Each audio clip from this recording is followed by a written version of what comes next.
Hello everyone, my name is Simrandeep Singh. I hope you all are doing well. तो इस video में हम school of open learning का जो हमारा एमबीए प्रोग्राम है उसका सेमेस्टर 4 का फाइनेंस की स्पेशलाइजेशन का जो सब्जेक्ट है जिसका नाम है quantitative analysis of financial decision, उसके प्रीवियस ईयर क्वेश्चन पेपर हम क्या करेंगे, सॉल्व करेंगे। ठीक है। तो प्रीवियस ईयर क्वेश्चन पेपर हमारे पास दो अवेलेबल है, तो हम दोनों ही सॉल्व करेंगे। ये जो आप टाइप सॉल्यूशंस देख रहे हो ये मेरे बनाए हुए नहीं है, ये किसी और के हैं। तो जिनके हैं मैंने उनको कॉल करके पूछा कि मैं आपको क्रेडिट देना चाहता हूँ इन सॉल्यूशंस का, बट उन्होंने मुझे फोर्सफुली मना किया कि प्लीज आप मेरा नाम मत लेना। तो जैसे उन्होंने बोला मैं उनका नाम नहीं लूंगा, बट आई होप वो इतने अच्छे इंसान हैं कि शायद मैं उनका 1% भी बन सकूं या उनसे सीख सकूं। आज के टाइम पे जहाँ पर लोग क्रेडिट लेने के लिए एक दूसरे के पीछे भागते हैं, तो वहां पर ऐसे भी लोग हैं जो क्रेडिट छोड़ने के लिए भागते हैं। तो आई होप आप बहुत जल्दी से जल्दी हार्वर्ड, प्रिंसटन, येल जैसी यूनिवर्सिटीज में पढ़ाना शुरू कर दो। ठीक है। तो चलिए हम शुरू करते हैं। ये जो पहला क्वेश्चन है ये केस स्टडी बेस्ड था और बहुत इजी क्वेश्चन है, आपको एकदम से समझ में आ जाएगा कैसे। ये समझाने से पहले ना, ये जो क्वेश्चन है ये किसके ऊपर बेस्ड है मैं आपको थोड़ा सा ना इसका ओवरव्यू बता रहा हूँ। ये ना चैप्टर नंबर 1 जो हमारा उसके ऊपर बेस्ड है। चैप्टर नंबर 1 में एक टॉपिक है मल्टीपल रिग्रेशन, उसके ऊपर है। अब मल्टीपल रिग्रेशन क्या होता है मैं आपको बताऊं। रिग्रेशन ना दो टाइप का होता है, एक होता है सिंपल रिग्रेशन, एक होता है मल्टीपल रिग्रेशन। सिंपल रिग्रेशन होता है जो दो वेरिएबल्स के ऊपर बेस्ड होता है, और मल्टीपल होता है जो दो से ज्यादा वेरिएबल्स के ऊपर बेस्ड होता है। अब आप में से कहोगे कि ये क्या मतलब है, तो इसके लिए मैं आपको एक एग्जांपल के थ्रू बताता हूँ। सबसे पहले ये वाले जो नोट्स हैं ये राधिका मेरी फ्रेंड है उसके नोट्स हैं, तो थैंक यू राधिका, आपने मुझे परमिशन दी अपने नोट्स को यूज करने दी, और राधिका ने मेरी काफी ज्यादा हेल्प कर दी है। और राधिका ने फाइनेंस के हर सब्जेक्ट के ऊपर प्ले लिस्ट भी बना रखी हुई है, तो आप जो भी व्हाट्सएप ग्रुप में हो तो आप देख लेना कि वो प्ले लिस्ट सर्कुलेट हो रखी है। तो आप in previous year question paper को सॉल्व करो, और टॉपिक वाइज जो राधिका ने प्ले लिस्ट बना रखी है आप उसको देखो, तो आपका पूरा जो सब्जेक्ट है वो कवर हो जाएगा। इसके अलावा मैं आपको ऑडियो नोट्स भी दे दूंगा इस सब्जेक्ट के, और हो सकेगा तो एक आधी और वीडियो बना लूंगा जिसमें हम कुछ और प्रैक्टिस कर पाएंगे क्वेश्चन।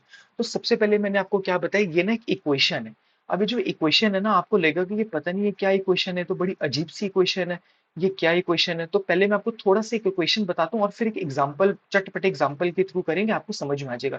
देखो y जो होता है ना वो क्या होता है, एक dependent variable equals to b0 plus b1 in x1 plus b2 x2, ऐसे ऐसे करते, और लास्ट में क्या आ रहा है, एरर आ रहा है।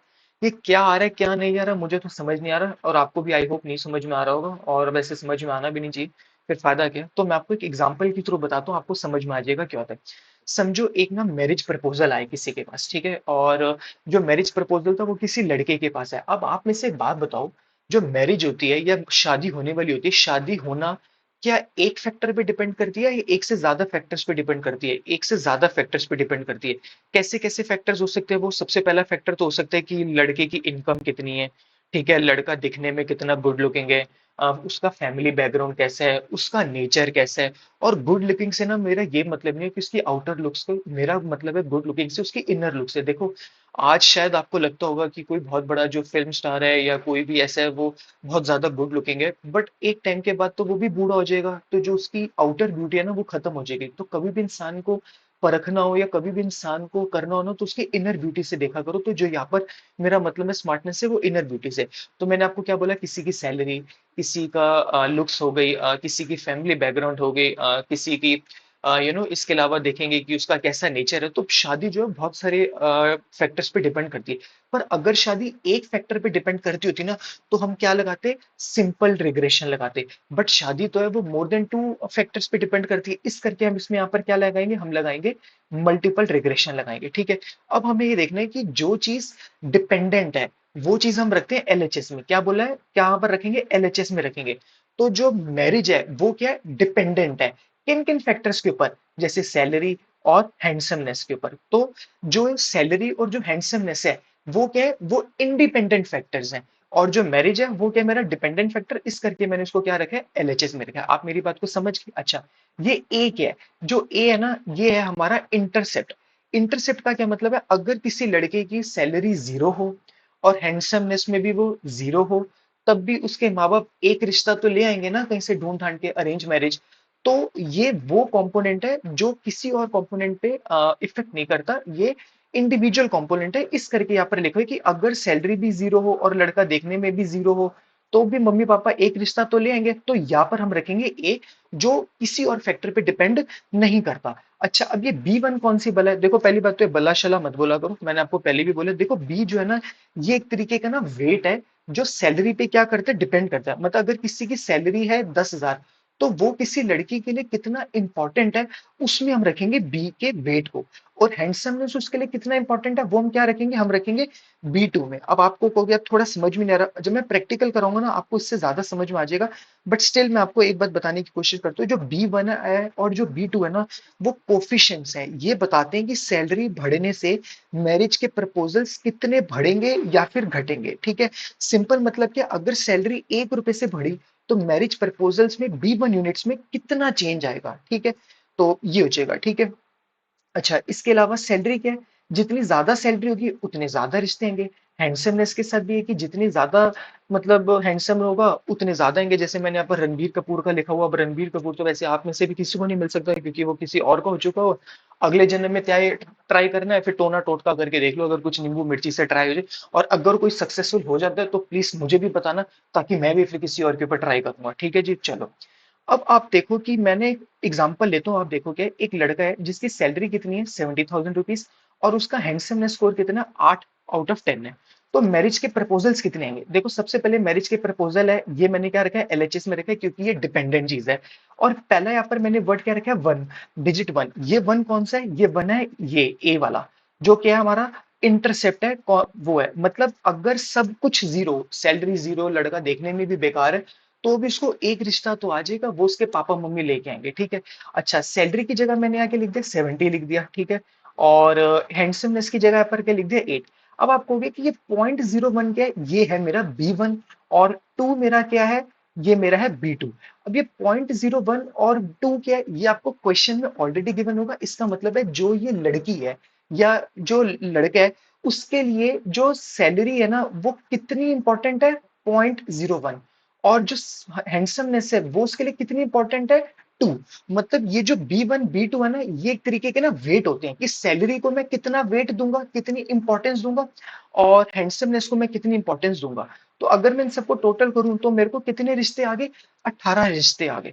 ये तो मौज होगी, 18 रिश्ते आ गए। ठीक है, तो एक मैंने टेबल मतलब मजाक में बना रखा है कि भाई सब अगर सैलरी भी जीरो और हैंडसमनेस भी ना हो, तो फिर एक ही रिश्ता आएगा जो माँ बाप लेके आएंगे। ठीक है, और सैलरी भी लाखों में हो, वो क्या हो गया है, सैलरी भी लाखों में और लुक्स भी हजारों में हो, मतलब 10 में हो, तो रिश्ते रिजेक्ट करने का टाइम नहीं मिल रहा। मतलब इतने ज्यादा रिश्ते आ रहे हैं। ठीक है, आप ऐसे समझ के कर लो।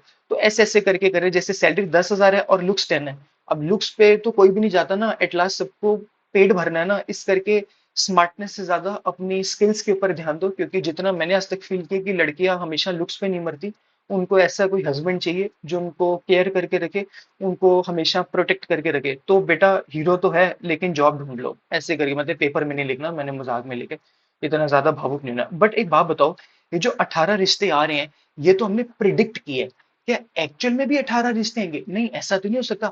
18 के 20 भी हो सकते हैं और 18 के 8 भी हो सकते हैं। जो तो थोड़ा बहुत वेरिएंट मतलब वेरिएशन आता है ना, डिफरेंस आता है, उसको ना हम बोलते हैं एरर टर्म। क्या बोलते हैं, एरर टर्म। समझ गए मेरी बात को? अब मैं आपको अपनी रिग्रेशन में ले जाता हूँ, जो हमारी वाई वाई मेरा यहाँ पर क्या है, वाई है मेरा यहाँ पर मैरिज के प्रपोजल। B0 क्या है मेरा, कांस्टेंट, जो हमारा एक रिश्ता आ रहा था, मम्मी पापा लेके आ रहे थे। B1 क्या है, B1 है वेट हो गया जो मैंने आपको बताया। X1 क्या हो गया, वो हो गया हमारी वो सैलरी होगी। B2 क्या हो गया, वेट हो गया किसका, हैंडसमनेस का। ऐसे ऐसे करते करते जितने भी फैक्टर्स होते रहेंगे, साथ में मैं प्लस क्या कर दूंगा, एरर टर्म। क्योंकि हम ये सब ना प्रिडिक्शन कर रहे हैं, बट लास्ट में एक्यूरेट आएगा नहीं एक्चुअल में। तो जो प्लस माइनस करना होगा वो हम एरर टर्म में कर लेंगे। समझ गए मेरी बात को, नहीं समझ गए?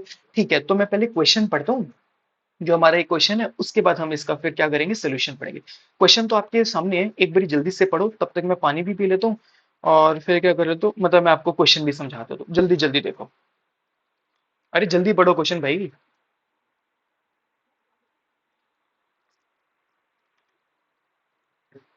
ठीक है, चलो मैं पढ़वा देता हूँ। देखो, एक ABC कंपनी है, एक बड़ी टेक्नोलॉजी कंपनी है जो सॉफ्टवेयर बनाती है। बहुत अच्छी बात है, जो मर्जी बने, अपने का क्या जा रहा है।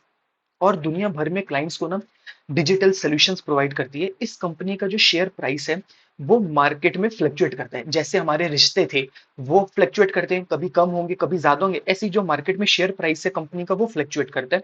तो अब कंपनी ये समझना चाहती है कि कौन कौन से उसके ऐसे फैक्टर्स हैं जो शेयर प्राइस को इफेक्ट करते हैं। सेम चीज कौन कौन से ऐसे फैक्टर्स हैं जो शादी होने को इफेक्ट करते हैं, साथ साथ समझ पा रहे हो। तो क्वेश्चन में गिवन है, एक तो शेयर प्राइस गिवन है, एक हमें मार्केट प्रीमियम गिवन है और एक हमें करंट रेशियो गिवन है।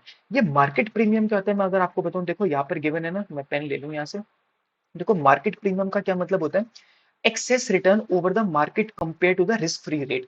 देखो रिस्क फ्री रेट का मतलब बताऊं क्या होता है, आप में से काफी सारे बच्चों का बैंक अकाउंट होगा, तो बैंक आपको जो रिटर्न देता है ना वो रिस्क फ्री होता है, मतलब उसके ऊपर कोई रिस्क नहीं होता। बट यही अगर आप शेयर मार्केट में पैसा डालोगे तो उसके ऊपर ऑब्वियसली रिस्क होगा।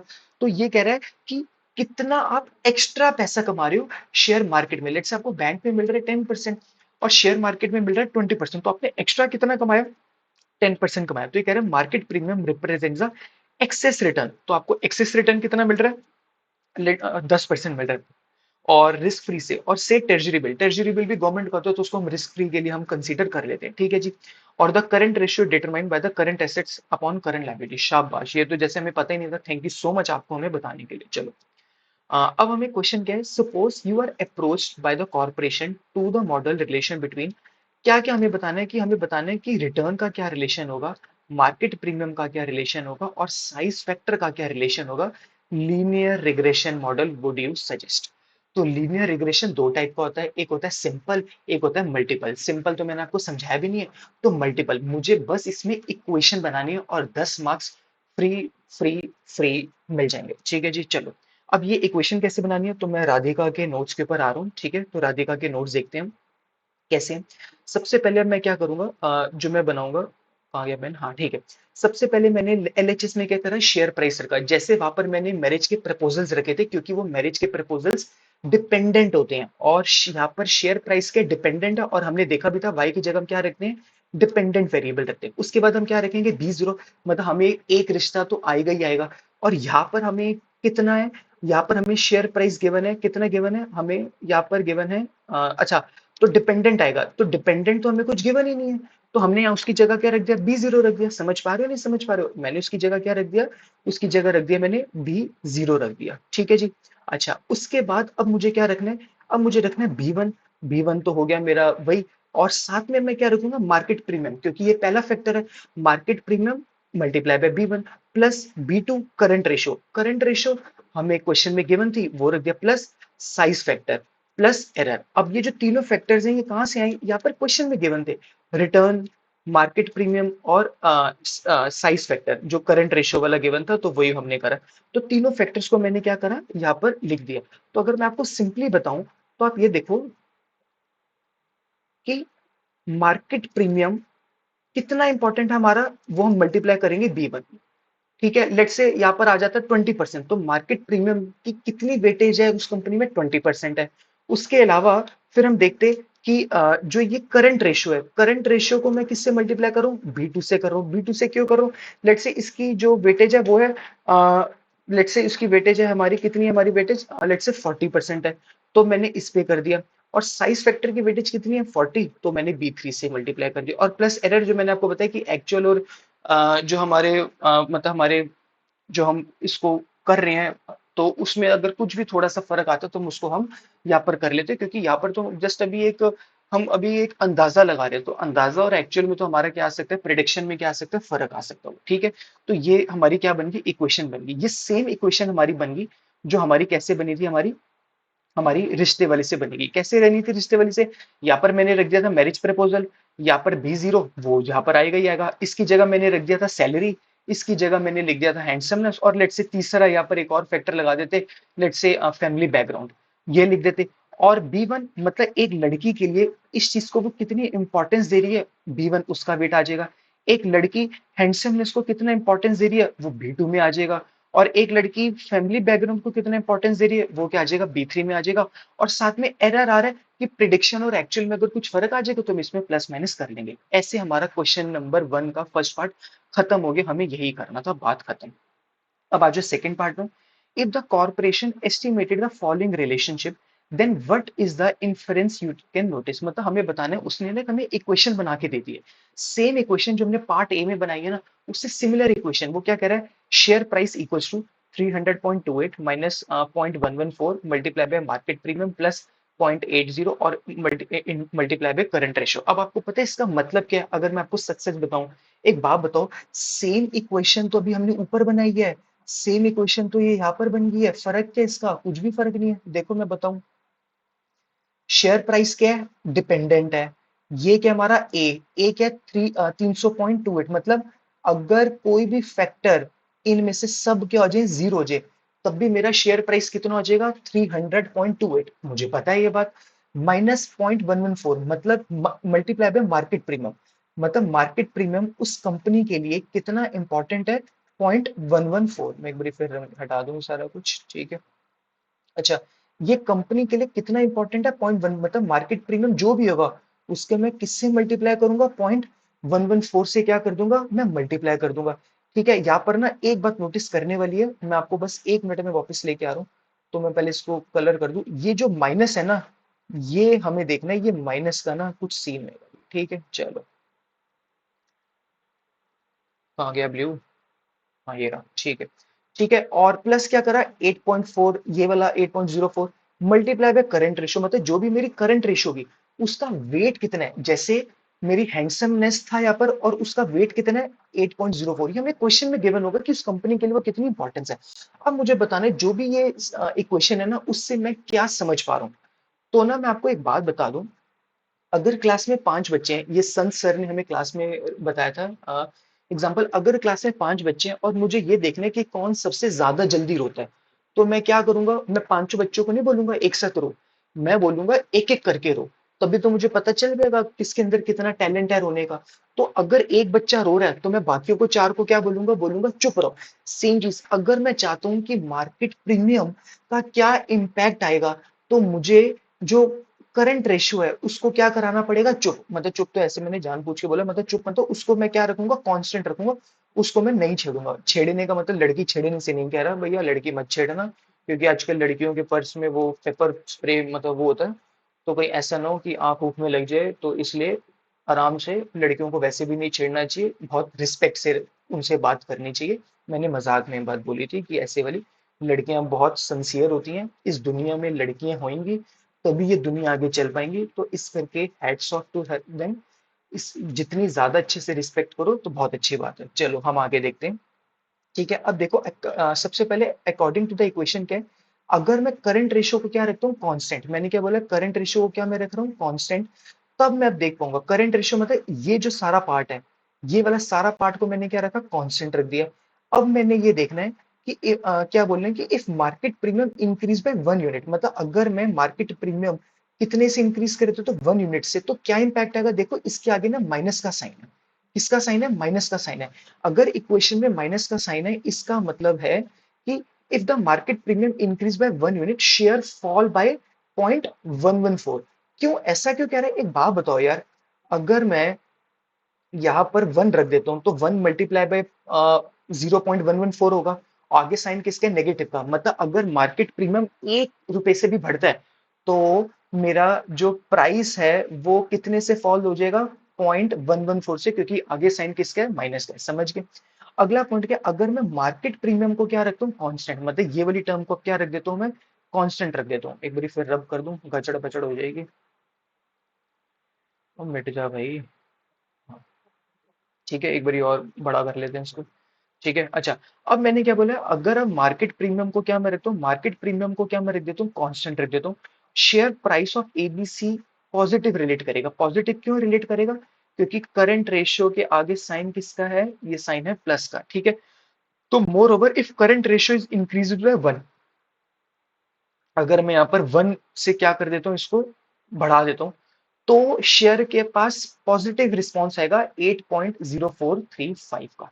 समझ पा रहे हो आप? नहीं समझ पा रहे हो? ठीक है, समझ गए तो बहुत अच्छी बात है, नहीं समझे तो दोबारा से एक बार रिपीट कर लेना, मतलब वीडियो देख लेना, आपको समझ आ जाएगी। ठीक है, अच्छा। अब ये आर स्क्वायर का क्या मतलब होता है? देखो आर स्क्वायर का मतलब होता है कितनी फ्लक्चुएशंस हो रही हैं एक सिंगल फैक्टर के चेंज होने से। क्या बोला है मैंने? कितनी फ्लक्चुएशंस हो रही हैं सिंगल फैक्टर्स के चेंज होने में। और ये जो एडजस्टेड आर स्क्वायर होता है, ठीक है, एडजस्टेड आर स्क्वायर कौन सा होता है? मैं एक बार क्वेश्चन में बता दूं भाई। देखो ये होता है आर स्क्वायर, और ये होता है मेरा adjusted are square. Adjusted are square कौन सा होता है? जो ये वाला मतलब जो ऐसे वाला होता है ये होता है मेरा एडजस्टेड आर स्क्वायर, और सिंपल आर स्क्वायर होता है ये वाला। ठीक है जी, चलो ठीक है। अब आप ये बात देखो, इसमें इसमें क्या है, देखो आर स्क्वायर का मतलब होता है कि सिंगल फैक्टर्स की वजह से कितना फ्लक्चुएशन आ रहा है, और एडजस्टेड आर स्क्वायर का क्या मतलब होता है, अगर मैं एक से दो फैक्टर्स को डबल चेक करूं तो उसमें कितना फ्लक्चुएशन आ रहा है। तो देखो आर स्क्वायर यहाँ पर गिवन है, ये गिवन है, हमने इसको क्या करा, परसेंटेज में चेंज कर दिया। तो जो डिफरेंस आ रहा है, जो वेरिएशन आ रहा है in share price of ABC is explain by the market premium and current ratio. तो ये आर स्क्वायर बता रहे हैं कि जो वेरिएशन आ रहा है वो आर स्क्वायर एक्सप्लेन कर रहा है मार्केट प्रीमियम और करंट रेशियो से, बात खत्म। और एडजस्टेड आर स्क्वायर कितना आ रहा है मेरा, वो भी सिमिलर सा रहा है, ये बता रहा है variation explain the market premium and current ratio, ये भी हमें वही बता रहे हैं। ठीक है, अच्छा अब ये क्या होता है, पी की वैल्यू एक बार आप यहाँ से रीड कर लो, मैं आपको इसको एक्सप्लेन कर देता हूँ, ये जो आपको यहाँ पर इसको लिखना है। ठीक है, देखो आ, इसके बारे क्या मैं आपको बता देता हूँ, चलो ठीक है मैं आपको ये बता देता हूँ ये क्या होता है, जिससे आपको समझ में आ जाएगा। चलो देखो, पी वैल्यू ना हमें ये बताता है कि क्या ये फैक्टर जैसे कि मार्केट प्रीमियम या करंट रेशो वाकई में शेयर प्राइस पर असर डाल रहा है या फिर नहीं डाल रहा है। अगर पी की वैल्यू कम होती है, क्या बोला मैंने, पी की वैल्यू कम होती है, ये फैक्टर इंपॉर्टेंट है। अगर पी की वैल्यू ज्यादा होती है तो ये इंपॉर्टेंट फैक्टर नहीं है। तो अगर मेरा मार्केट प्रीमियम की पी की वैल्यू कितनी है, 0.31, आप कहोगे अपनी मर्जी से बता रहा हूं। भाई मैं अपनी मर्जी से नहीं बता रहा, यहाँ पर लिखा है वो। एक सेकंड यार, बार बार रब कर दूं फिर आप बोलोगे पॉइंट शंड बोली जा रहा है, ऐसे अंड शंड नहीं बोल रहा मैं। ये देख लो, पी की वैल्यू कितनी है यहाँ पर 0.31, और इसकी कितनी वैल्यू है करंट रेशियो की 0.19। तो हमें ये क्या बता रहा है, ये हमें बता रहा है कि पी की वैल्यू कितनी है, 0.31 है, 0.031 है मार्केट का, और हमें डिसाइड करना है कि वैल्यू 0.05 या उससे छोटी हो तो हम उस फैक्टर को क्या बोलेंगे, इंपॉर्टेंट मानेंगे। अब मैंने 5 क्यों लिया, क्योंकि 5 इस करके लिए क्योंकि जनरली हम सिग्निफिकेंस लेवल क्या लेते हैं, 5% लेते हैं। ठीक है, सर ने बताया था कि हम लेते हैं। तो 0.031 क्या है, वो ज्यादा है, वो 0.031 कम है, 0.05 मतलब मार्केट प्रीमियम इंपॉर्टेंट फैक्टर है, क्योंकि ये बड़ा फैक्टर हो गया, मतलब सॉरी ये बड़ा फैक्टर। ठीक है, लेकिन अगर हम और ज्यादा स्ट्रिक्ट हो जाए और हम क्या ले ले, 1% एरर ले ले, तो फिर ये इंपॉर्टेंट फैक्टर नहीं रहेगा। आप समझ पा रहे हो नहीं समझ पा रहे हो, इसका ऐसे समझो, सोचो आप में टेस्ट दे रहे हो क्लास में और पासिंग मार्क्स कितने, 50 हैं, आपके 65 आ गए तो आप पास हो गए। लेकिन अगर कोई स्ट्रिक्ट टीचर आ जाए और वो बोले कि 90 के ऊपर वाला ही पास होएगा तो आप फेल हो जाओगे। ऐसे ही है, ये मार्केट प्रीमियम 7 हो रहा है, नॉर्मल रूल 5% के हिसाब से तो वो इंपॉर्टेंट है, लेकिन अगर हम स्ट्रिक्ट हो जाए 1% के हिसाब से फिर वो इंपॉर्टेंट नहीं रहेगा। तो यही हमने इसमें अंग्रेजी में लिखा हुआ है। ठीक है, आई होप मैंने आपको ये बता दिया। तो आपको जो मैंने बताया ना, ये जो राधिका वाले एक्सप्लेनेशन है ना, ये सर ने रिवीजन वीडियो में ना लिखवाई थी, तो ये ज्यादा अच्छी एक्सप्लेनेशन है। तो ये वाली आप एक्सप्लेनेशन कर लेना, राधिका के नोट्स मेरी ड्राइव पे भी आपको मिल जाएंगे, और राधिका ने भी वैसे सर्कुलेट कर रखे हैं, तो आप देख सकते हो। ठीक है जी, तो चलो उसके बाद हम चलते हैं अपने अगले क्वेश्चन के ऊपर। ये हो गया हमारा अगला क्वेश्चन, आ जाओ। हाँ ठीक है, अगला क्वेश्चन है, ये हमारा फर्स्ट पेपर है उसका क्वेश्चन है अगला।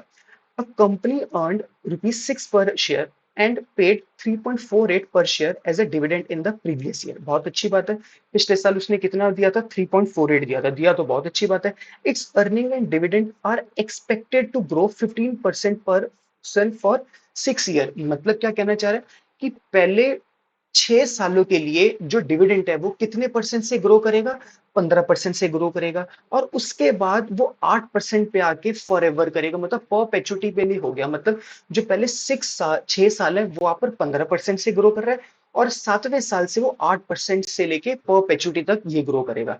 द कैपिटलाइजेशन रेट है 18%। What is the price of the share, मुझे क्या निकालना है, P0 मतलब प्राइस क्या होगा। अब मैं आपको एक सिंपल बात बताऊं, ये ना हमारे सिक्योरिटी प्रीमियम जो हमारा एसएपीएम सब्जेक्ट था ना सेमेस्टर 3 में, उसमें भी ये सेम चीज था। डिविडेंड्स के ना 3 मॉडल होते हैं, और इसके ऊपर मेरी ऑलरेडी ना यूट्यूब पे वीडियोस बनी हुई है मेरे खुद के चैनल के ऊपर, सिमरन वर्स।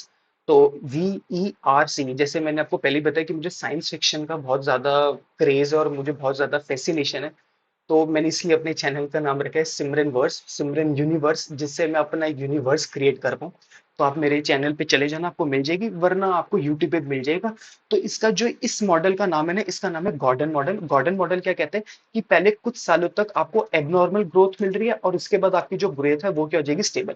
अब इसने हमसे पूछा क्या, मैं आपको बताऊं कि उसका प्राइस कितना होगा।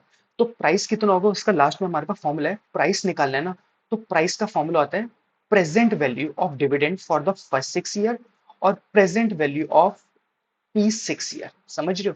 अगर मैं इन दोनों को टोटल कर दूंगा तो मेरा क्या आ जाएगा, आंसर आ जाएगा। ठीक है, सबसे पहले मुझे क्या निकालना है, प्रेजेंट वैल्यू निकालनी है for the dividend for the first 6 year. तो मैं पहले 6 साल का क्या निकाल लेता हूँ, डिविडेंड निकाल लेता हूँ, वो तो बहुत ईजी है।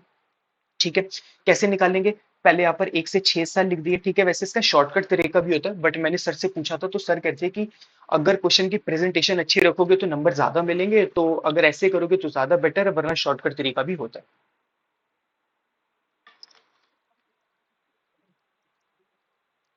ठीक है जी, तो हम देखते हैं इसको कैसे होगा। अच्छा सॉरी, सबसे पहले हम क्या करेंगे, हमने ईयर लिख दिए 1 से 6 तक डब्बे में। उसके बाद ये डिविडेंड कैसे आएगा, देखो जो लास्ट डिविडेंड है वो उसने कितना दिया, 3.48 दिया। ठीक है, तो कैलसी निकालो, अरे जल्दी निकालो कैलसी। हाँ हाँ जल्दी निकालो चलो। उसमें आप लिखो 3.48, उसमें प्लस कर दो, कितना प्लस कर दो, डिविडेंड कितना 15%, तो 15% डिविडेंड प्लस किया तो पहला आ गया 4.002, ये आ गया। उसके बाद उसमें फिर प्लस कर दो 15%, तो वो आ गया सेकेंड ईयर का। फिर उसमें प्लस कर दो 15%, तो आ गया थर्ड ईयर का। फिर इसमें प्लस कर दो 15, फिर प्लस करो, ऐसे ऐसे करते रहोगे तो आपके 6 साल का आ जाएगा। मतलब जो आपको लास्ट डिविडेंड गिवन है ना 3.48, उसमें आप 15% प्लस करोगे तो ये आएगा। फिर उसमें 15%, फिर उसमें 15 15 15 ऐसे करके आ जाएगा। ठीक है, मिटा दे, चलो। ठीक है, और प्रेजेंट वैल्यू फैक्टर 18 किससे गिवन है, हमें बताया हुआ है 18% कैपिटलाइजेशन रेट है। और ये रेट कैसे आ रहे हैं मैं आपको ना एक बार अच्छे से बता रहा हूँ, मैं बार बार नहीं बताऊंगा। कैसे निकालते हैं, आपको ना कैलसी में टाइप करना है 1/1 अब उसके बाद जो भी कैपिटलाइजेशन रेट है ना वो टाइप कर दो। अब हमारा कैपिटलाइजेशन रेट क्या, 8 1 1 8, तो 18, तो आप इक्वल्स टू का दबाओगे तो आपका पहला फैक्टर आ जाएगा।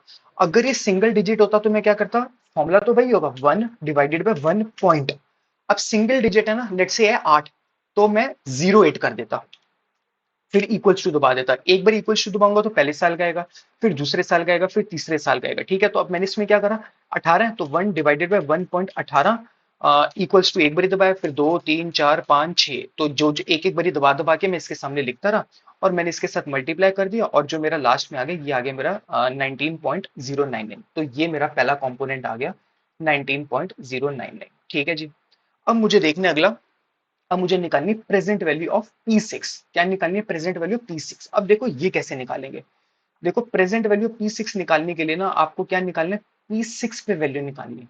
पर मैं डिविडेंड तो 7वें साल का यूज कर रहा हूँ, तो पहले जो मैं 7वें साल की वैल्यू है उसको मैं P6 पे लेके आऊंगा, और उसके बाद मैं इसको प्रेजेंट वैल्यू पे लेके आऊंगा तो मेरा आ जाएगा। तो देखो यहाँ पर क्या P6, तो डिविडेंड 7 का, लास्ट डिविडेंड मैंने कितने का दिया था, 8.0495। इसमें मैं क्या ऐड करूंगा, कहाँ गए भाई, जाएगा नहीं जाएगा, अच्छा ऐसे नहीं जाएगा, ठीक है ऐसे देख लेते हैं। इसमें मैं क्या ऐड कर दूंगा, इसमें मैं ऐड कर दूंगा 8%। अभी तो बोल रहा था कि 15% है, अब 8, क्योंकि पहले 6 साल तक तो 15% ही था, अब उसके बाद हम कितना परपेचुटी के लिए हो गया 8%। इसमें मैंने 8% प्लस किया तो आ गया मेरा ये वाला। ठीक है, और नीचे हम क्या करते हैं, cost of equity minus growth. ये cost of equity minus growth क्यों करा, ताकि मैं उस चीज को इम्पैक्ट को नलिफाइड कर दूं। तो हमने क्या करा, कॉस्ट ऑफ इक्विटी कितना था हमारा 0.18, और ग्रोथ कितना था मेरा 0.08, तो ये आ गया 0.10, और इससे मेरा आ गया P6 की वैल्यू आ गई ये। और P6 की वैल्यू को मैं क्या करूंगा, मुझे लेके जाना है प्रेजेंट वैल्यू फैक्टर पे, आज की वैल्यू पे, तो मैंने क्या करा 1.18 मल्टीप्लाई उसकी पावर 6। इसको सॉल्व करने का इजी वे बताऊं क्या है, हमें प्रेजेंट वैल्यू फैक्टर की ना वैल्यू चाहिए 6 साल के टोटल की, तो हमने तो ऑलरेडी निकाली हुई है। आपको पता है क्या करना होता है, एक सेकंड, वैसे मुझे बताना नहीं चाहिए क्योंकि हम ऑलरेडी बहुत बारी सीख चुके हैं, बट स्टिल मैं थोड़ा बेसिक से बता रहा हूँ तो मैं आपको बता देता हूँ। ये 6 साल की वैल्यू है ना, इस सबका ना टोटल कर लो। क्या कर लो, टोटल, ये जो टोटल करोगे ना वही ये वाला आएगा टोटल। एक सेकंड, ये नहीं आएगा आई थिंक, हाँ टोटल कर लो, चलो मैं टोटल ही कर देता हूँ, आप तो फिर आप कहोगे 0.847 प्लस 0.718 प्लस 0.609, फिर प्लस 0.516, फिर 0.437, और फिर 0.370, तो ये वैल्यू आ रही है 3.497। हाँ 3.497 ऐसी करके कुछ जो सिमिलर सी आ रही है, तो इससे मैं मल्टीप्लाई करूंगा तो जो मेरा ये आ गया इसको मैं यहाँ पर लिखूंगा और इससे मेरी क्या आ जाएगी, वैल्यू आ जाएगी। तो अगर हमारे क्वेश्चन में होता कि ये जो 6 साल गिवन है, अगर इसकी जगह 5 साल होता तो मैं यहाँ पर 5 साल तक करता। ठीक है, और जो यहाँ पर मैं P6 निकाल रहा हूँ वहां पर मैं P5 निकाल रहा था, और यहाँ पर जो मैं डिविडेंड 7 के लिए कर रहा हूँ वो डिविडेंड 6 के लिए कर लेता। और फॉर्मूला तो इसका यही वाला होता है। ठीक है, तो फॉर्मूला इसका यही वाला होता है कि आपको क्या करना पड़ता है, आपको डिविडेंड 7 मतलब जो भी डिविडेंड होगा नेक्स्ट वो upon cost of equity minus growth rate कर देंगे, और उसके बाद आ जाएगा। और जो इसका फाइनल फॉर्मूला होता है वो मैं आपको पहले ही बता चुका हूँ, ये इसका फॉर्मूला होता है। ठीक है, चलो जी, अब आ जाओ अगले क्वेश्चन के ऊपर। अगला क्वेश्चन है, Shri Ramesh takes a car loan of ₹5 lakh at 12% per annum. The loan is to be repaid at 12 annual equal installment. हर साल एक इंस्टॉलमेंट जाएगी, 12 इंस्टॉलमेंट जानी।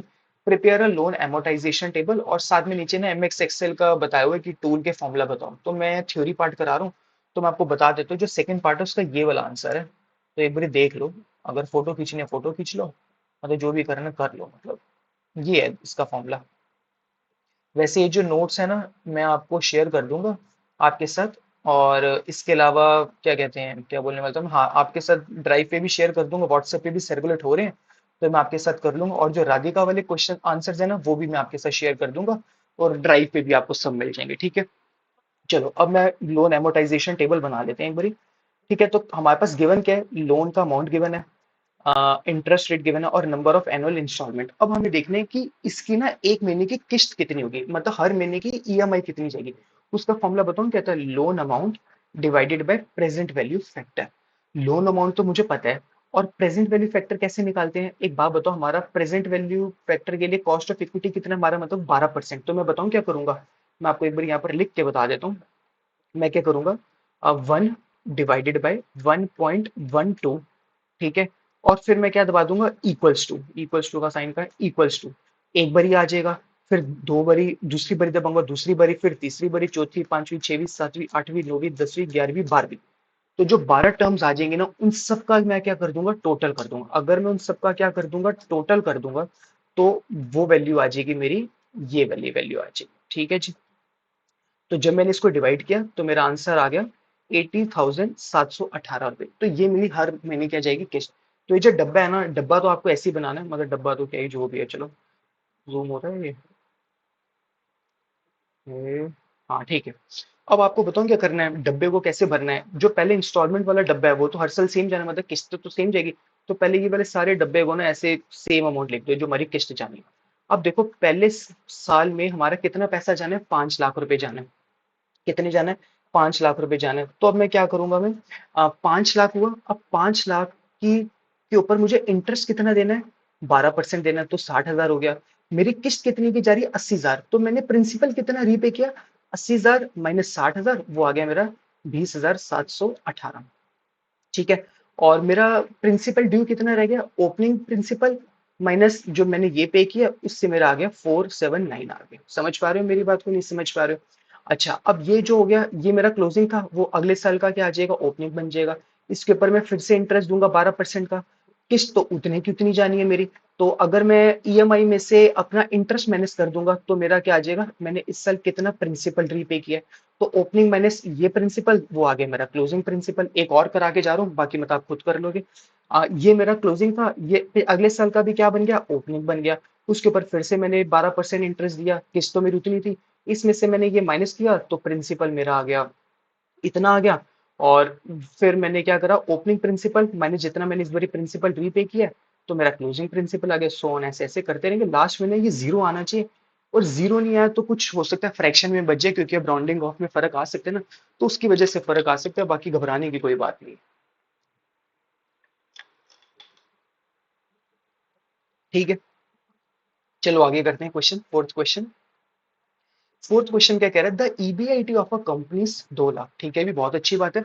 The capital structure of the company consist of the equity shares and 6% debt. 5 मतलब उस company में date भी है और उस कंपनी में कैपिटल भी है, तो बढ़िया बात है। ये ना हमारा इस चैप्टर के ऊपर क्वेश्चन है, वो मैं एक बार बता दूं आपको।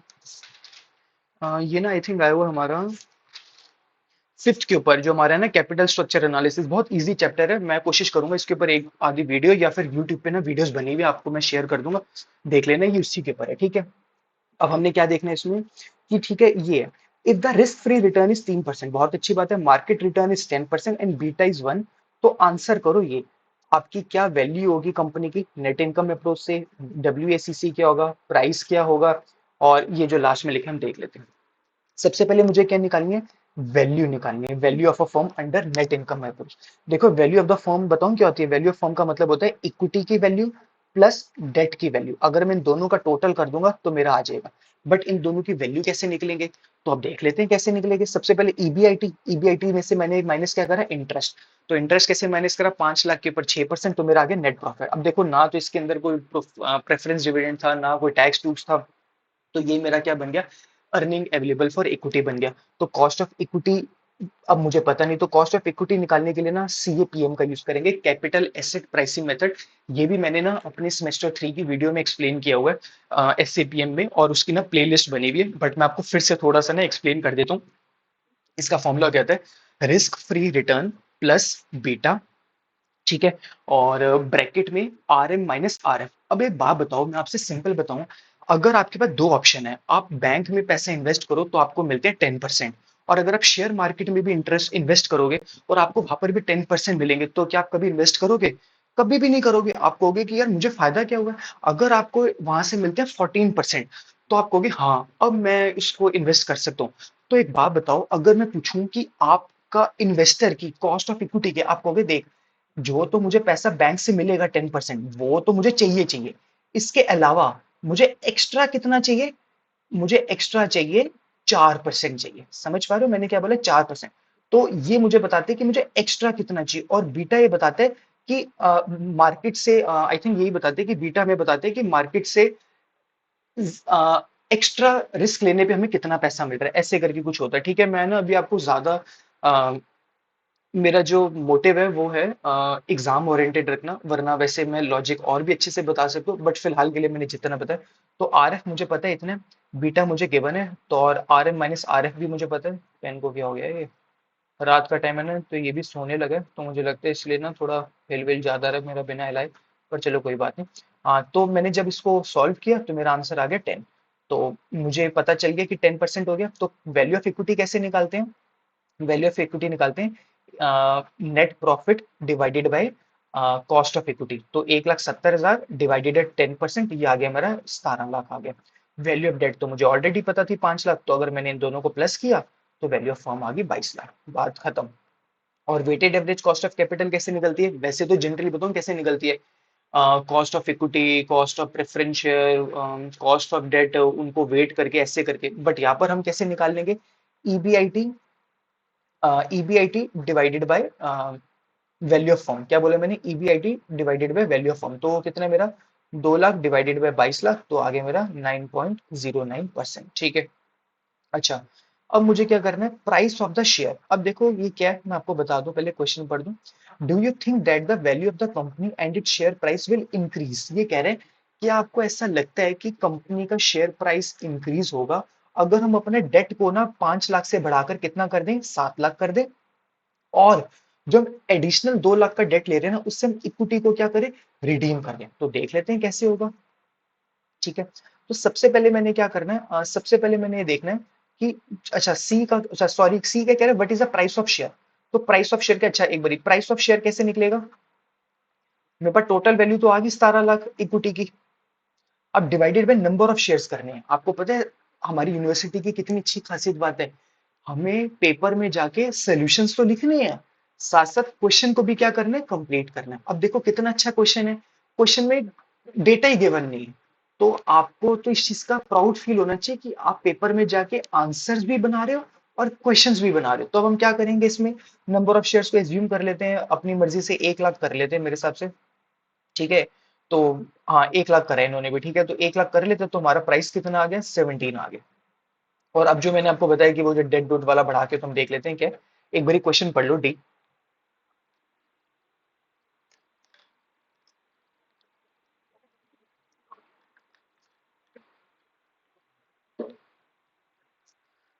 ठीक है, तो ये जो क्वेश्चन डी है ये हमें क्या बता रहा है कि हमारा जो पहले डेट था 5 लाख, उसको हमने 7 लाख कर लिया, 2 लाख से डेट हमने बढ़ा दिया, और जो 2 लाख हमने डेट बढ़ाया उसको हम यूज करेंगे इक्विटी को रिडीम करने के लिए। तो ईबीआईटी तो मेरा सेम रहेगा पहले, ठीक है, इंटरेस्ट लेस करा, इंटरेस्ट लेस पहले 5 लाख पे था, अब 7 लाख पे हो जाएगा। फिर नेट प्रॉफिट आ जाएगा, वही चीज है, कॉस्ट ऑफ इक्विटी 10% हमने ऑलरेडी निकाली है। वैल्यू ऑफ इक्विटी कैसे निकालते हैं, 1,58,000 divided by 10%। Value of debt 7 lakh हमें ऑलरेडी गिवन है, और वैल्यू ऑफ फर्म दोनों को प्लस करके आ जाएगा, और WACC भी आ जाएगा। मैं ये दोबारा रिपीट नहीं कर रहा, वही सब कुछ सेम है। अब देखो, यस, सबसे पहला क्या है, वैल्यू ऑफ फर्म तो इंक्रीज हो गई, पहले वाले आंसर में थी मेरी 22 लाख, अब कितनी होगी, 22,80,000, ये तो हो चुका हुआ है। अब मुझे ये देखना है कि new value of the share क्या होगी। New value of the share क्या होगी, सब डिवाइड कैसी होगी, अब ये मुझे देखना है। एक बात बताओ, जो मेरी न्यू वैल्यू है ये कैसे निकलेगी और क्या सब कुछ होगा। देखो, जो मेरे इक्विटी शेयर्स हैं उसकी वैल्यू कितनी है, 15,80,000, ये लिखा, लिखा नहीं लिखा। और अभी मैंने एज्यूम कितने कर रखे हैं, शेयर्स कितने हैं, 1 लाख के जो है मेरे पास शेयर्स, बात खत्म होगी। अब आपको ना एक बात समझनी है, करना क्या हमें, जो मेरी ओल्ड वैल्यू थी, ओल्ड वैल्यू कितनी थी मेरी, 17 लाख, कितनी वैल्यू थी, 17 लाख।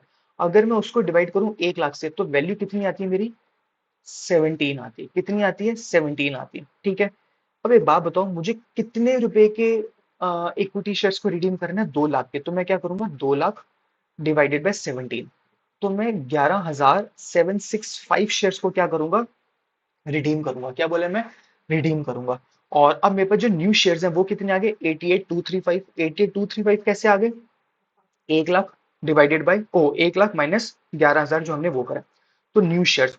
और मेरी वैल्यू ऑफ इक्विटी न्यू कितनी है, 15,80,000, तो जो मेरा न्यू वैल्यू आ गई वो कितनी आएगी, 17.91, और पुरानी वैल्यू कितनी आ रही थी, 17, मतलब ये भी क्या होगी, इंक्रीज होगी। ठीक है जी, समझ गए, नहीं समझ गए, ठीक है जी।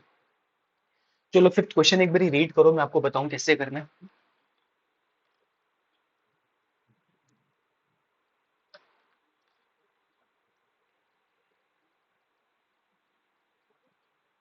चलो, a company issue bond carrying 10% coupon rate, मतलब इंटरेस्ट रेट कितने, 10%, फेस वैल्यू कितनी है, 1,000, the expected rate of return है 12%, और bond to be redeemed at par, मतलब जो बॉन्ड की रिडेम्पशन होगी वो पार पे होगी, मतलब 1,000 का बॉन्ड 1,000 में चला जाएगा, बहुत अच्छा।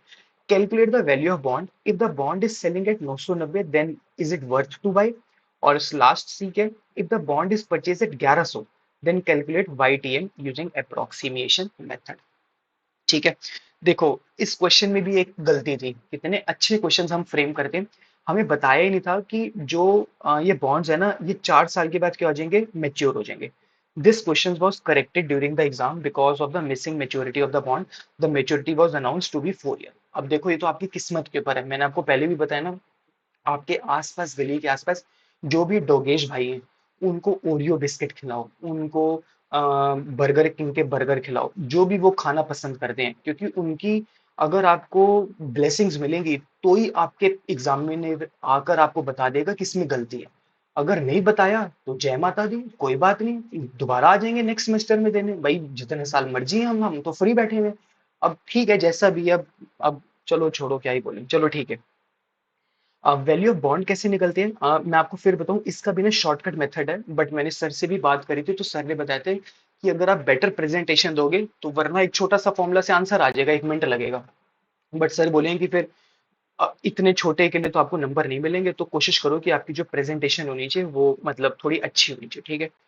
वे पेन से हटा दूं मैं कोशिश करूंगा कि ना नेक्स्ट टाइम या अभी कुछ भी करूंगा ना, तो मैं ना मतलब आईपैड ले लूंगा, तो जिससे जो वीडियोस है ना वो ज़्यादा अच्छी बन पाएगी। अब पीछे मैंने गलती करी, मैंने एप्पल वॉच ले ली, तो मुझे ऐसा लगता है कि वो ना लेके मैं आईपैड ले लेता, वो ज़्यादा अच्छा होता। क्योंकि मेरी मम्मी ने भी मुझे बोला था कि तू वीडियोस बनाता है तो आईपैड तेरे लिए ज़्यादा बेटर ऑप्शन है, बट मेरे को इस टाइम शौक चढ़े थे घड़ी के पूरे करने के, 50,000 भी मैंने फूट दिए, और लिटरली बताऊं वो बिल्कुल ही मतलब बेकार सी है, मतलब वो मेरे लिए डब्बा बन गई है कि अब गले की हड्डी बन गई है कि अब खरीद लिए तो रोज पहननी पड़ रही है, वरना कोई वर्थ ही नहीं है उसकी। इससे अच्छा मैं जब भी अब वीडियो बनाता हूँ मुझे काफी रियलाइज होता है कि मुझे ना आईपैड ले लेना चाहिए था, जो मेरे काफी काम आता, बट चलो अब गलती करके ही आदमी सीखता है, तो अब आगे से मैं ध्यान रखूंगा ऐसी गलतियों का। चलो ठीक है, तो अब मैं क्या करूंगा, सबसे पहले मैंने एक डब्बे में पहले लिखा 1 से 4 साल और कैश फ्लोज लिखे। अब देखो, पहले साल का से लेके तीसरे साल तक तो मैंने 100 रखा है, चौथे साल में 1100 क्यों करा है? क्योंकि आपको पता है क्यों, क्योंकि लास्ट ईयर में मुझे 100 रुपए का इंटरेस्ट तो मिलेगा ही मिलेगा, साथ में जो 1,000 है वो भी तो मेरे को मिलेगा वापस, तो कितना हो गया, 1100 हो गया, ठीक है जी। प्रेजेंट वैल्यू फैक्टर है, एक सेकेंड, वो कैसे आ रहा है, वही मैं दोबारा बता देता हूँ। 1 डिवाइडेड बाय वो आ गया मेरा 0.89। फिर इक्वल्स टू प्रेस करोगे, फिर आई इक्वल्स टू प्रेस करोगे, सो ऑन आ जाएगा, और मल्टीप्लाई कर दोगे सबको, कर करा के मेरा आ जाएगा 939। ये आ गई आपकी वैल्यू। ठीक है। अच्छा, अब यहाँ पर लिख दिया कि डायरेक्ट फॉर्मूला भी अगर आप लगा देते हो तो भी मार्क्स मिल जाएंगे, बट स्टिल मुझे ऐसा फील होता है कि एक फॉर्मूला लगाते आपका आंसर आ जाएगा तो शायद आपके मार्क्स कट ना जाए, तो इसीलिए। ठीक है, अगला पार्ट क्या है हमारा, वो बता रहे हैं कि अगर मार्केट में आपको वो शेयर मिल रहा हो डिवेंचर में 990 का, तो आप लोगे? अरे नहीं लोगे। जिसकी वैल्यू 940 रुपए है और मार्केट में मिल रहा है 990 रुपए का, ऐसे कैसे ले लोगे? मेरी एक दो फ्रेंड्स हैं, वो तो सरोजिनी नगर जाके लेती हैं, 500 500 की चीज 100 100 रुपए में, 70 70 रुपए में ले आती हैं। तो वो वैसी जो मेरी फ्रेंड्स हैं, वो 940 की चीज 990 में ले आएंगी? ऐसा हो ही नहीं सकता। ऐसे करके आप समझ लो। ठीक है, तो ये ओवर वैल्यूड है, इस करके हम नहीं खरीदेंगे। लास्ट इसका क्या है, बॉन्ड हमने परचेज किया था 1100 का, और हमें इसको अप्रोक्सीमेशन से करना है। देखो इसका फॉर्मूला जो लिखा हुआ है ना यहाँ पर, तो मैंने ऐसा फॉर्मूला याद नहीं किया हूँ, मैं आपको बता देता हूँ इसका मेन फॉर्मूला क्या होता है। इसका जो बड़ा फॉर्मूला होता है ना, एक सेकेंड, ये बड़ा होगा, ये हो गया, एक सेकंड इसको, ठीक है। देखो सबसे पहले होता है यहाँ पर इंटरेस्ट, इंटरेस्ट ऐसे लिख देना, हाँ इंटरेस्ट 1 -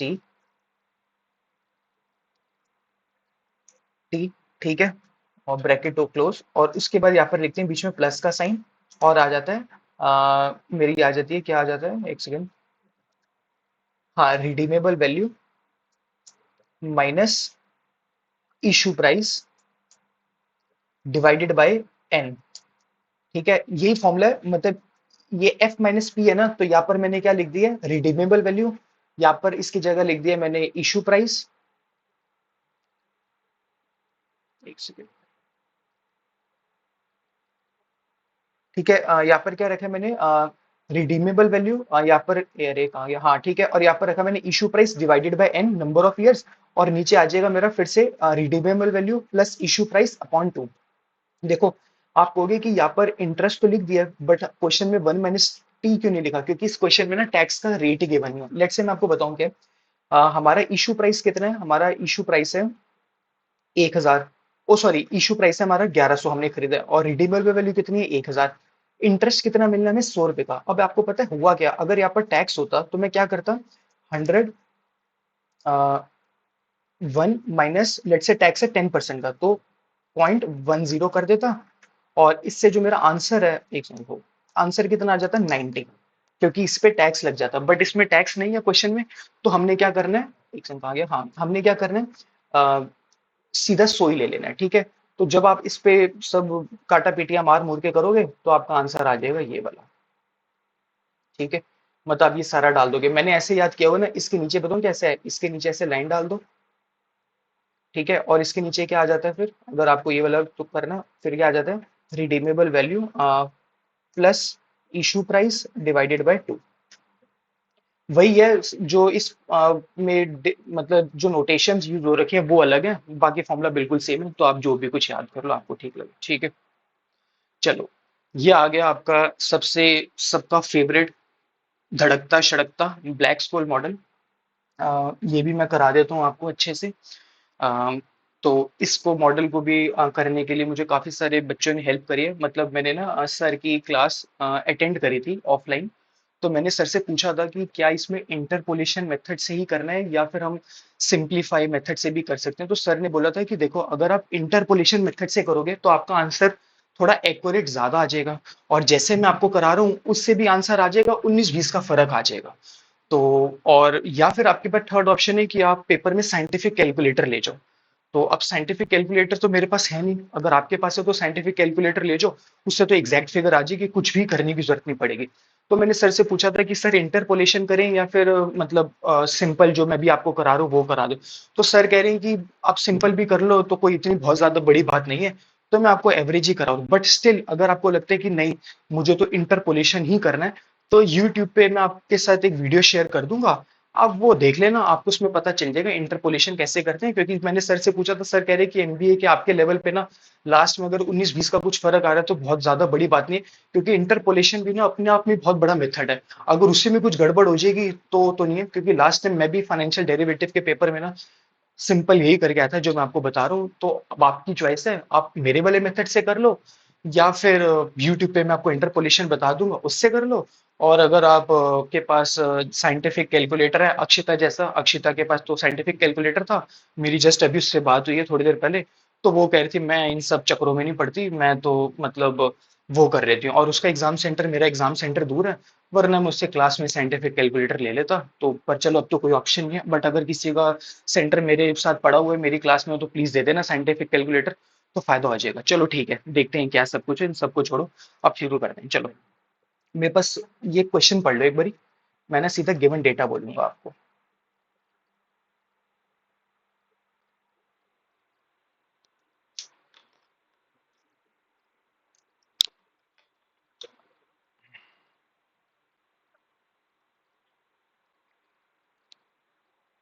ठीक है चलूं स्टार्ट, चलो। देखो क्वेश्चन में डेटा क्या गिवन है, मुझे गिवन है स्पॉट प्राइस गिवन है, एक्सरसाइज प्राइस गिवन है, रिस्क फ्री गिवन है, और टाइम गिवन है 6 मंथ्स में। तो मैं इसको ना एनुअलाइज करता हूँ, एनुअल में दिखाता हूँ। इस करके 6/12 किया तो 0.5 ईयर्स होगी। और मुझे वॉलेटिलिटी मतलब स्टैंडर्ड डिविएशन गिवन है, तो स्टैंडर्ड डिविएशन का स्क्वायर किया। अब स्टैंडर्ड डिविएशन का स्क्वायर कैसे करते हैं, 0.67 मल्टीप्लाई बाय 0.67, तो ये आ जाएगा 0.4489। ठीक है जी। देखो इसमें जो सबसे बड़ा झमेला है ना, वो है D1 और D2 निकालने का। D1 का फॉर्मूला क्या था आपको एज इट इज याद रखना है। ये जो है ना इन, थोड़ा बड़ा कर लेते हैं चलो, ये ना इन इन नहीं है, इसको नेचुरल लॉग कहते हैं। पहले मुझे भी नहीं पता था, तो फिर कुछ समझदारों ने मुझे टोके, अक्षिता ने टोका, राधिका ने टोका, तो मुझे तब समझ में आया, तो मैं इसको अब से कहता हूँ ये natural log, P divided by E. P मतलब हो गया आपका ये, और ई सारी नोटेशंस गिवन है तो मैं आपको बता रहा हूँ, P divided by E plus बड़े वाला वो खोल लो, क्या कहते हैं, क्या कहते हैं उसको, हाँ जो भी कहते हैं, मतलब बड़े वाला ब्रैकेट खोल लो, आर प्लस स्टैंडर्ड डिविएशन का स्क्वायर डिवाइडेड बाय 2, फिर बड़े वाला ब्रैकेट भी क्लोज कर दो, और बाद में आ जाएगा टी, मतलब फॉर्मूला रट लो यार, बात खत्म कहने की बात। और नीचे क्या आ जाएगा, स्टैंडर्ड डिविएशन और अंडर रूट में टी, जैसा भी है ये, ठीक है। अब आपको क्या करना है, हर एक वैल्यू को ना इसमें क्या कर देना, पुट कर देना। अब पुट करोगे तो आ जाएगा, क्योंकि सब चीजें ना गिवन है, ये देख लो 120.120 नेचुरल लॉग प्लस आर की जगह, आर क्या है मेरा 0.10 है, तो यहाँ पर आ जाएगा, और इसकी जगह स्टैंडर्ड डिविएशन है ये आ जाएगा, अपॉन 2 आ जाएगा। आपको पता है कई जगह पर ना ये 2 की जगह ना मल्टीप्लाई बाय 0.5 कर रहे हैं, बात तो एक ही है ना। तो आप इस डिवाइडेड बाय 2 कर लो, क्योंकि मैंने सर से पूछा तो सर कहते हैं कि ये ऐसे ही कर लो, तो मैंने ऐसे ही किया।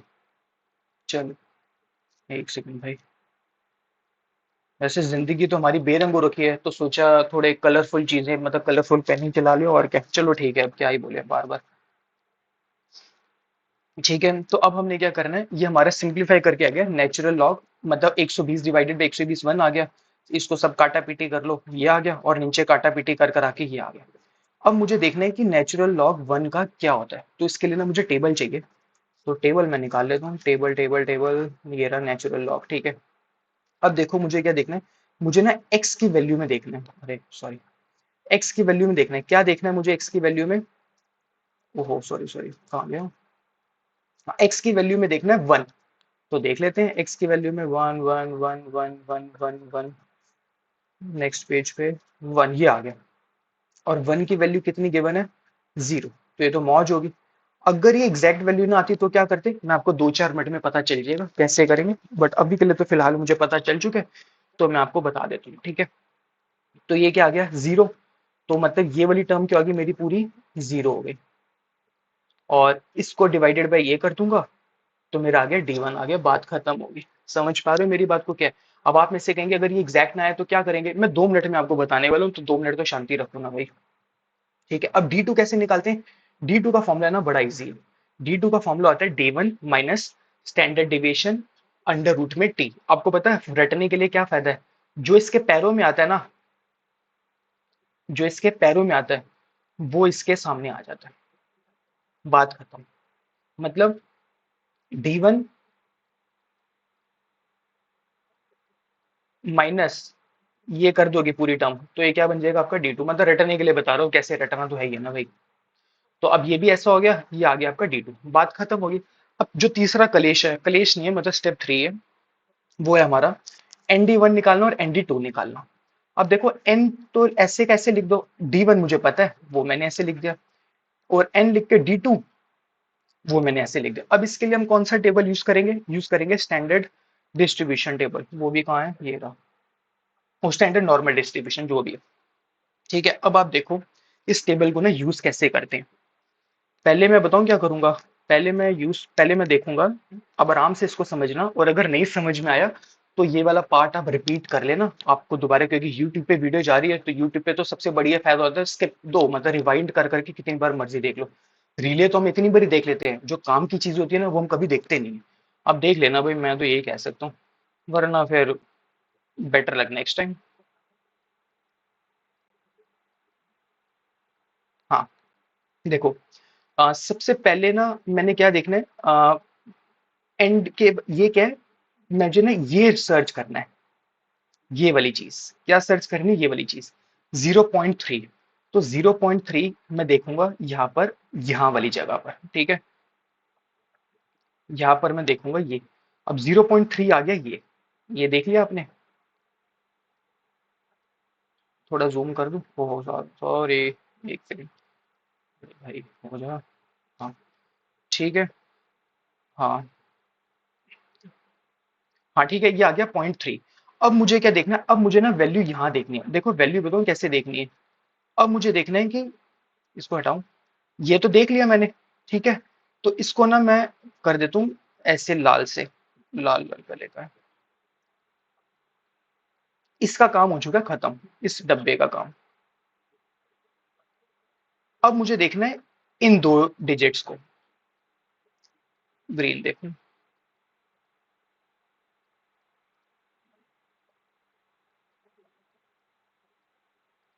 अब देखो क्या है, मुझे देखना है इस वाले डिजिट को। अब ये वाला डिजिट कैसे आ रहा है, ये वाला डिजिट आ रहा है 0.0424 आ रहा है। इसका क्या मतलब है, मतलब मुझे ना ये जो वैल्यू है, ये 0.4 की वैल्यू तो नहीं है, 0.4 और 0.5 की वैल्यू है, क्योंकि 0.4 होता तो यहां पर खत्म होता। मतलब जो ये वैल्यू है वो 0.4 और 0.5 के बीच की वैल्यू आ रही है। आप मेरी बात को समझ पा रहे हो, नहीं समझ पा रहे हो, मैंने क्या बात बोली है। ये वाले का काम खत्म हो गया, 0.03 मैंने कहा देख लिया, 0.03 यहाँ देख लिया, इसका खत्म। अब मुझे यहाँ जो वैल्यू ढूंढनी है ना, मुझे देखनी है कि या तो ये यहाँ पर खत्म हो जाता 0.04, तो मैं वहां से डायरेक्ट, बट कि 0.04 से थोड़ा एक्स्ट्रा आ रहा है, मतलब जो ये वैल्यू है 0.04 और 0.05 के बीच की वैल्यू है। तो मैं क्या करूंगा, यहां पर मैं देखूंगा 0.04 ये रहा, और 0.05 ये रहा। इसकी वैल्यू कैसी है, तो देखो इसकी वैल्यू है, कहाँ गई भाई, हाँ ये रही, ये है वैल्यू। अब पेन होता मेरे पास आईपैड तो मजा आ जाता, पर अब घड़ी को देख देख के मैं ना, चलो अब क्या ही बोले यार। ये दो वैल्यूज आ रही है, ठीक है। तो अगर तो 0.04 ही होता सिर्फ इसके बाद, फिर तो बढ़िया आ जाता, बट अब वो पूरा तो नहीं है, मैंने आपको बताया, क्योंकि ये वाले काम खत्म हो गया। अब मुझे तो क्या देखना होता है, 0.04, ये वाला जो है ये ऊपर वालों में देखना होता है। अब यहाँ पर नहीं, 824 है, मतलब 0.4 और 0.5 के बीच की बात है। तो मैं बताऊं क्या करूंगा, इन दो वैल्यूज को ना मैं प्लस करके डिवाइडेड बाय 2 कर देता हूँ। क्या बोला मैंने, 0.63307 प्लस 0.63683 डिवाइडेड बाय 2। वैल्यू कितनी आ गई मेरी, 0.63495, ठीक है। और ये वैल्यू मतलब मेरी वैल्यू क्या आ रही है कैलकुलेट करके, अरे तो बड़ा हो गया, रुक जा भाई, छोटा करें इसको। ये वैल्यू कितनी आ रही है मेरी, मैंने क्या करा है, अच्छा चलो मैं आपको लिख ही देता हूँ यहाँ पर। 0.633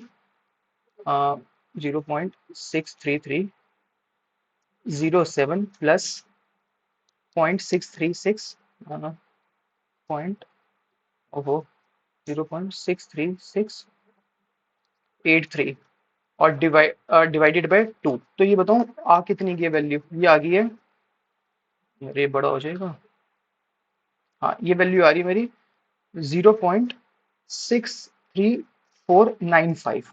तो देखो वैल्यू में ज्यादा डिफरेंस नहीं है, ये देखो, जो सर ने निकाली है ना वैल्यू, ये निकाली ये, और मेरी वैल्यू कितनी है ये, सिमिलर सी तो है, 0.634, 0.634। अरे आखिरी का तो डिजिट फर्क है, उसके लिए इंटरपोलेट क्यों करना, इतना एक्यूरेट बहुत है।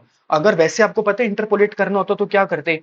आ, देखो मैं आपको सच बताऊं, सीए फाइनल में ना मैंने पढ़ा हुआ है इंटरपोलेट कैसे करते हैं। तो मैंने सर से पूछा था कि सर इंटरपोलेट करें, तो सर कह रहे एमबीए में ज्यादा फर्क नहीं पड़ी वैल्यू, तो आप कर दो। इंटरपोलेट करना है तो मैं आपके साथ वीडियो शेयर कर दूंगा, वरना ये होता है कि अब ना तो ये वैल्यू है ना तो ये, इन दोनों की बीच की वैल्यू मुझे लेनी होती है।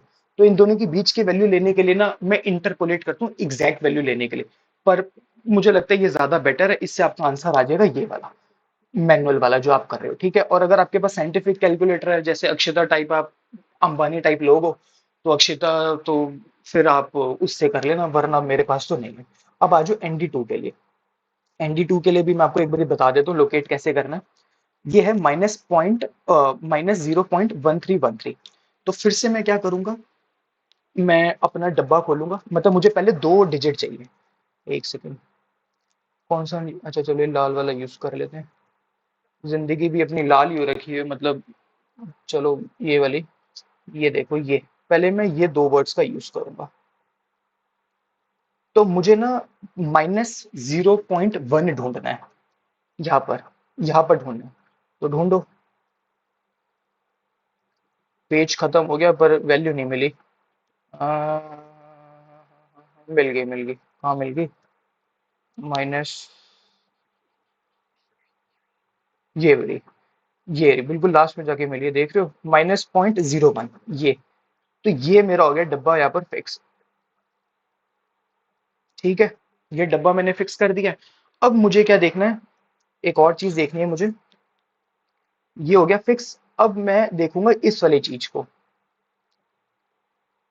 तो लिख दूं यहाँ पर, कहाँ से लिखते हैं भाई, यहाँ पर। अब मुझे क्या देखना है, मुझे देखना है 0.0313, मुझे ये लोकेट करना है। अब आपको पता है ये एग्जैक्ट नहीं मिलेगा मुझे, क्योंकि एग्जैक्ट तो या तो है 0.03 मिलेगा या मिलेगा 0.04।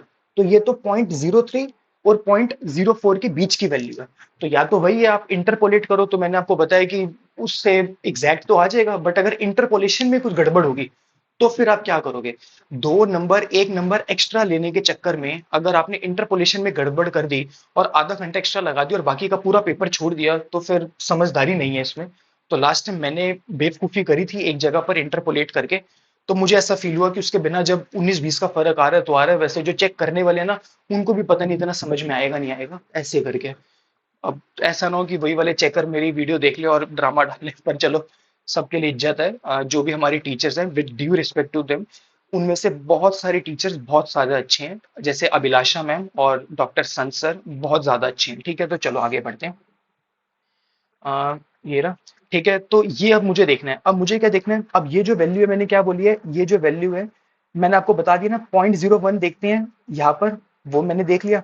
अब उसके बाद इसको इग्नोर कर दो, तो मैं क्या करूंगा, 0.0, इसको भी जीरो ले लो, 313 ये वैल्यू। अब आप कहोगे नहीं यहाँ पर तो 1 लिखा है, आपने इसको क्या लिख दिया, अरे इसको ऐसे ही देखते हैं टेबल में, जैसे देखते हैं वैसे बोल रहा हूँ, वैसे ही करो, ज्यादा फालतू मत देखो।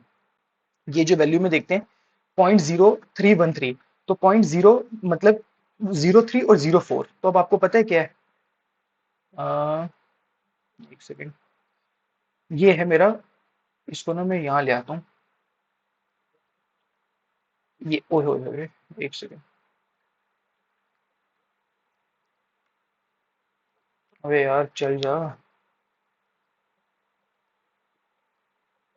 देखो ये है, यहाँ पर आके ना रोकना है मेरे को, ठीक है। और ये है ये वाला, इन दोनों की वैल्यू देखनी है। अब जूम हो जाएगा ना थोड़ा अच्छा लगेगा, मतलब ये देखो, अब इसके सामने की वैल्यू कितनी है, एक आ गई ये वैल्यू, ठीक है, और एक वैल्यू आ गई ये वाली वैल्यू। अब इन दोनों के बीच की वैल्यू है, फिर वही है, इंटरपोलेट नहीं कर रहा मैं, सिंपल एवरेज करूंगा, ठीक है। कैसे करूंगा मैं यहाँ लिख लेता हूँ साथ साथ, क्योंकि फिर आपको भी बताना है ना मेरे को। ये यहाँ आ जाएगा लिखा हुआ, अरे यार चल जा भाई, ठीक है। चलो, पहली वैल्यू क्या है, 0.04, 0.44, 828 प्लस 0.444 0.444 33 इसको क्या करा था मैंने, डिवाइडेड बाय 2 कर दो, ठीक है। तो ये वैल्यू कितनी आ गई मेरी, इक्वल्स टू का साइन कहाँ है, हाँ ओहो, इक्वल्स टू का साइन है ये, वो वैल्यू आ गई मेरी पॉइंट, ओहो, 0.4463 ये आ गई वैल्यू। चल भाई हट जा अब, ठीक है। ये वैल्यू अब देखो, जो सर ने कैलकुलेट करके दी है ना, वो वैल्यू आ रही है ये वाली, और ये वैल्यू आ रही है मेरी। तो देखो दो डिजिट तक सेम ही है ना, 19-20 का तो फर्क आ रहा है, हमारा आ रहा है 63, उनका आ रहा है 77, तो अप्रोक्सीमेशन में कर दो ना, उतनी है। अब सेम चीज आपको पता, आपने जो मुझे बोली थी ना यहाँ पर कि अगर नेचुरल लॉग का नहीं आएगा तो नेचुरल लॉग का भी यही करना है।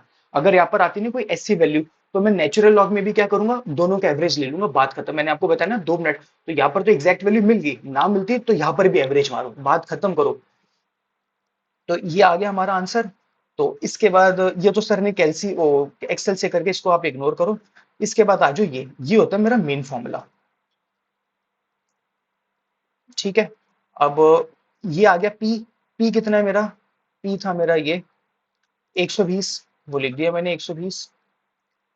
फिर बड़े वाला bracket open, N D one मैंने निकाल लिया। ये वाला ले लो या फिर ये वाला ले लो, जो हमने निकाला दोनों ही है, मतलब कौन से वाला, या तो ये वाला ले लो, ठीक है, या ये वाला ले लो, जो भी ले लोगे बता देना मेरे को भी, ठीक है। तो ये वाला ले लिया, उसके बाद फिर माइनस ये क्या आ गया मेरा वाई ई, तो वाई मेरा क्या हो गया, वो 120 जो भी आया था मेरा, ठीक है। ये सारी चीजें यहाँ लिख दो। और उसके बाद अब मुझे क्या लिखना है, ई माइनस आर टी, ये मैं आपको बता देता हूँ, बाकी तो कुछ खास इसमें नहीं है। ई माइनस आर टी, देखो ई, अब माइनस लिखा, और आर का क्या मतलब होता है, आर ओ टी, आर का क्या मतलब है, risk free return. Risk free return कितना था, 10 था, और ये मंथ्स ईयर कितने थे, 0.5। तो अब आपको पता है हुआ क्या, यहाँ ऐसे देख लो थोड़ा ज्यादा अच्छे में, ई के सर पे हमने लिखा -0.10 मल्टीप्लाई बाय 0.5। तो अगर मैं इसको करूंगा तो 0.10 मल्टीप्लाई बाय 0.05, तो मेरा आंसर आ जाता है जीरो, ओ सॉरी सॉरी सॉरी, मैंने बोल दिया 0.10 मल्टीप्लाई बाय 0.5, ये आ जाता है मेरा 0.05 आ जाता है।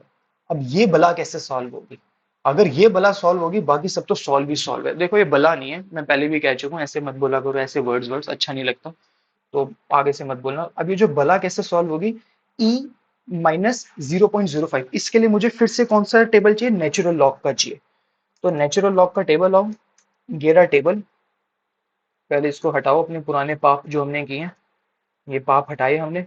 अब हमें क्या देखेंगे, नेचुरल लॉग देखेंगे। अब जो नेचुरल लॉग देखेंगे कितना आ रहा है, मैं खुद भूल गया हूँ, 0.05, 0.05, ठीक है।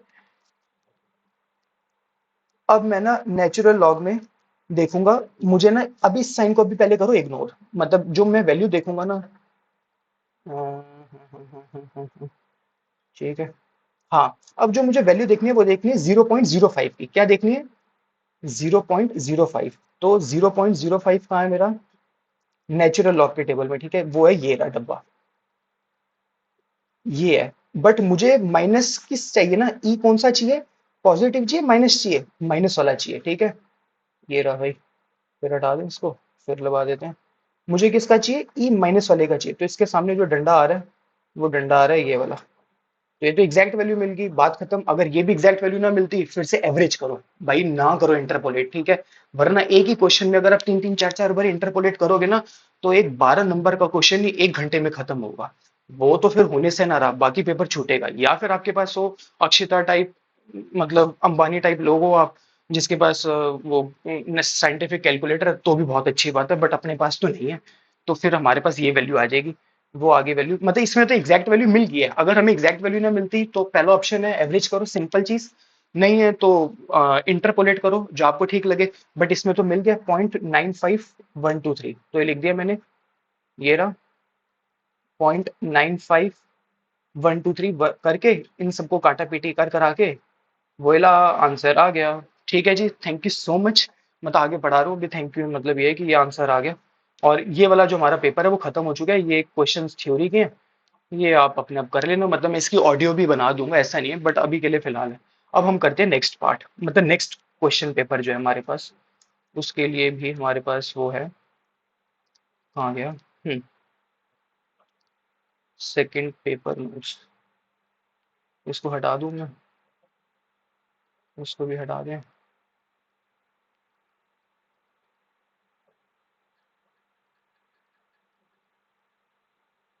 साथ साथ में मैं क्वेश्चन पेपर खोल लूँ, क्वेश्चन पेपर भी है मेरे पास, सोल्यूशन, हाँ भाई, हाँ ये है।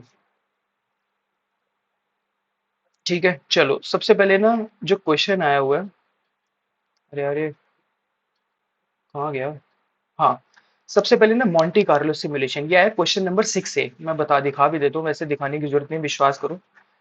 What is Monte Carlo simulation? Briefly describe how it can be used to predict the probability of achieving a positive net present value for a project. Sir ने रिवीजन क्लास है, आप उसकी टीम्स में लिंक भी देख सकते हो, तो सर ने बताया कि आप ना इसको सिर्फ थ्योरिटिकली लिख के मत आओ, इसकी थोड़ी तो थ्योरी लिखोगे कि मॉन्टी कार्लो सिमुलेशन क्या होता है, सब कुछ होता है, और उसके बाद ना आप एक थोड़ा सा प्रैक्टिकल भी दिखा के आओगे, जो मैं भी आपको दिखा रहा हूँ। तो सर ने बोलते हैं कि आप अपनी तरफ से ये प्रैक्टिकल बना के आओगे पेपर में, एक बात हुई। और अगर ये प्रैक्टिकल क्वेश्चन भी आ जाता है तो भी आप कैसे सॉल्व करोगे वो भी मैं भी आपको बताने वाला हूं। सबसे पहले ना सिमुलेशन का मतलब क्या होता है आपको इतना समझना चाहिए, अगर कोई इंसान प्लेन उड़ाना चाहता है, प्लेन उड़ाने का मतलब है प्लेन फ्लाई करना चाहता है, उड़ाने का मतलब धमाका करने का नहीं है, समझिए मेरी बात को, नहीं तो ज्यादा भावुक नहीं हो ना, प्लेन उड़ाने का मतलब है प्लेन को फ्लाई करना है, तो उसको एकदम से प्लेन नहीं दे देंगे भाई, पहले उसको एक गेम खिलाएंगे प्लेन की, उसमें बताएंगे जहाज कैसे उड़ाना है, कहाँ पर रेड लाइट पे रोकना है, कौन सा प्लेटफॉर्म पे रोकना है, उसको सब बताएंगे। वरना अगर बीच में कभी ट्रैफिक जाम हो जाएगा, ब्रेक ना लगी, एक्सेलरेट दबा दिया प्लेन में, तो गड़बड़ हो जाएगी। तो उसको पहले हम गेम में सिखाएंगे, अब जब गेम में सिखाएंगे उस गेम को कहते हैं सिमुलेशन, मतलब रियल वर्ल्ड की हम एक सिचुएशन को गेम पे लेके आते हैं, उसको कहते हैं। जैसे मैंने एक और एग्जांपल दिया, सिमुलेशन का क्या मतलब होता है, लेट्स से ट्रैफिक सिग्नल है, अभी वहां पर लाल बत्ती होती है 30 सेकंड के लिए, ओहो ये क्या हो गया, हाँ 30 सेकंड के लिए लाल बत्ती होती है, अब मैं चाहता हूँ कि वो ना 60 सेकंड के लिए हो। देखो मैं एकदम से तो नहीं करूंगा, मैं क्या करूंगा सबसे पहले, क्या करूंगा मैंने कंप्यूटर का मॉडल बनाऊंगा, क्या करूंगा मैं एक कंप्यूटर का मॉडल बनाऊंगा, ठीक है। तो मैं कंप्यूटर का मॉडल बनाऊंगा, उसमें बोलूंगा कि रैंडम 1000 कार्स ले आऊंगा सॉफ्टवेयर के थ्रू, और कहूंगा कि 30 सेकंड के लिए चला के देखो लाल बत्ती, 45 सेकंड के लिए 60 सेकंड, तो मैं टेस्ट करूंगा, तब जो बेटर होगा सिमुलेशन वही मैं एक्चुअल में उसको इम्प्लीमेंट कर दूंगा, ठीक है। जो ये एग्जाम्पल है ना, सर ने बोला था कि आप एग्जाम्पल, ये एग्जाम्पल खुद से ना मॉन्टी कार्लो की सिमुलेशन में ना कोट करके आ जाना। तो अब आपकी मर्जी, आप कोट करना चाहते हो तो कर लेना, वरना सिर्फ थ्योरी लिख के आ जाना, आपका ऑप्शन है। और ऐसा क्वेश्चन प्रैक्टिकल भी ना, मॉन्टी कार्लो का प्रैक्टिकल क्वेश्चन भी पेपर में आ सकता है, तो आपको इससे ये भी पता चल जाएगा कि प्रैक्टिकली इसको सॉल्व भी कैसे कर। चलो सबसे पहले कि suppose that we want to predict the demand for the 10 days for a given data. तो मुझे क्या गिवन है, मुझे पास डेटा गिवन है 10 डेज का, ये है, ठीक है, पास डेटा गिवन है, और मुझे इसकी प्रोबेबिलिटी बता रखी है, ठीक है। और मुझे रैंडम नंबर्स गिवन है, रैंडम नंबर्स क्या होते हैं आपको एक्सेल से मिल जाएंगे, आपको कोई टूल्स होते हैं उससे मिल जाएंगे, तो वो देख ली। और प्रोबेबिलिटी का टोटल क्या होता है, हमेशा 1 होता है, ठीक है। अब मैं क्या करूंगा, अब सबसे पहले स्टेप 1 क्या है, मुझे ना डिमांड को लिख देना है ऐसे सेम का सेम, और प्रोबेबिलिटी को लिख देना। अब मैंने क्यूमुलेटिव प्रोबेबिलिटी लिखूंगा, क्यूमुलेटिव प्रोबेबिलिटी कैसा है, ये ऐसा लिख दोगे, फिर इसमें ये प्लस करोगे तो ये आ गया, फिर ये प्लस करोगे तो ये आ गया, फिर ये प्लस करोगे तो ये आ जाएगा, फिर ये प्लस करोगे तो, मतलब क्यूमुलेटिव जैसे निकालते हैं, बात खत्म। और लास्ट में 1 आना चाहिए, तो पता ही है। अब मुझे क्या करना है, मुझे ना एक इंटरवल्स बनाने हैं, इंटरवल्स का ये क्या मतलब है, याद है स्टैटिस्टिक्स में हम बनाते थे इंटरवल, 0 से 10, 10 से 20, 20 से 30, सेम बनाना है। अब आपको पता है बनाना ना बड़ा आसान है, एक बारी समझ लो, एक बारी समझ लिया तो जिंदगी भर भूल लोगे नहीं, वैसे मुझे पता है भूल जाओगे, पर नहीं भूलोगे। तो वैसे मैं रोज ना ममरा बादाम खाता हूँ 5 भीगे हुए, आप भी भीगे हुए 5 बादाम खाओगे तो आप भी मेरे जैसे बन जाओगे, मतलब नहीं भूलोगे जल्दी चीजें। चलो एक बार सब को हटा दें, हाँ चलो देखो, इसमें हम क्या करेंगे, सबसे पहले ना ये जो लास्ट वाले डिजिट है ना, इसकी काफी ना इंपॉर्टेंस है। डेसिमल के बाद कितने डिजिट्स हैं, 2 डिजिट्स हैं, क्या बोलिए, दो, मैंने लिख दिया है। डेसिमल्स के बाद कितने डिजिट्स हैं, दो, दिख रहे हैं नहीं दिख रहे, 0.02, 0.07, 0.15। तो हम इंटरवल भी शुरू किससे करेंगे, 0 0, मतलब 2 0 से शुरू करेंगे, आप एक बार समझ गए मेरी बात को नहीं। उसके बाद अब मुझे क्या देखना है, जो लास्ट नंबर होगा ना, तो मैंने क्या करा, 0 0 डैश 0, लास्ट नंबर जो होगा ना, वो जो क्यूमुलेटिव का लास्ट नंबर है ना, उसमें मैं -1 करूंगा। क्या बोला, क्या करूंगा, -1 करूंगा। तो 2 से -1 किया तो क्या गया, 1। फिर अगला 7 से -1 किया, आ गया 6। ठीक है। अगला 15 से माइनस किया तो क्या आ गया, 14। अगला 40 से माइनस किया 1, 39। फिर 71 से 70, 90 से 89 और 96 से 95। और लास्ट में क्या लिखना है, ये आ जाता है, आई थिंक 99 आ जाएगा। हाँ, ये 100 होता है ना, मैं लिखना भूल गया हूँ आई थिंक, एक बारी। अच्छा रुको, राधिका के नोट्स हैं तो सही मेरे पास। राधिका जी ने क्या लिखा है, हाँ 99, सॉरी मैंने यहाँ लिखा नहीं है, तो यहाँ 99 आ जाएगा। 99। ठीक है जी, एक सेकंड, ठीक है। 99 आ गया, क्योंकि 100 है ना, तो 100 में से करा तो 99 आ गया, बात खत्म। अब आप समझो हुआ क्या, ये होगी मेरी अपर रेंज तो आ गई। अब लोअर रेंज कैसे निकालूंगा, जो ये अपर रेंज होती है ना, जो अगली बार की जो लोअर रेंज बचेगी, उसमें +1 कर दूंगा। 1 में +1 किया, क्या हो गया, 0 2। 6 में किया तो 7। 14 में किया तो 15। 39 से 40। 70 से 71। 89 से 90 और 95 से 96। अब आ गया स्टेप 2, सिमुलेशन शीट बनाने। अब मुझे क्या करना है, जो मेरे रैंडम नंबर्स थे ना, उन रैंडम नंबर्स को मैं यहां लिख दूंगा। अब मैं देखूंगा, इन नंबर्स को मैं लोकेट करूंगा इन इंटरवल्स में। क्या करूंगा, इन इंटरवल्स में लोकेट करूंगा। अब लोकेट कैसे करूंगा, देखो 11 नंबर कहाँ आ रहा है, 11 नंबर आ रहा है मेरा 7 से 14 के बीच में। उसके सामने की डिमांड कितनी है, 7, तो वो 7 लिख दिया। ठीक है। ऐसे एक और कोई चेक कर लेते हैं, 28। 28 नंबर का आ रहा है इंटरवल में, वो आ रहा है मेरा यहाँ। उसके सामने की डिमांड कितनी है, 8। 8 लिख दी। चलो एक और चेक कर लेते हैं, 87। 87 कहाँ आ रहा है, वो आ रहा है यहाँ पर आ रहा है। उसके सामने की कितनी आएगी, 10। 10 आ गई, बात खत्म। सर ने एक और क्वेश्चन कराया था क्लास में, प्रैक्टिस क्वेश्चन इसी के ऊपर, वो भी हम देख लेते हैं। देखो यहाँ पर टाइम गिवन है मिनट्स में, वो लिख दो। फ्रीक्वेंसी गिवन है, पिछली बारी मुझे क्या गिवन था, प्रोबेबिलिटी गिवन थी। इस बारी क्या गिवन है, मुझे फ्रीक्वेंसी गिवन है, तो वो हमने लिख दी।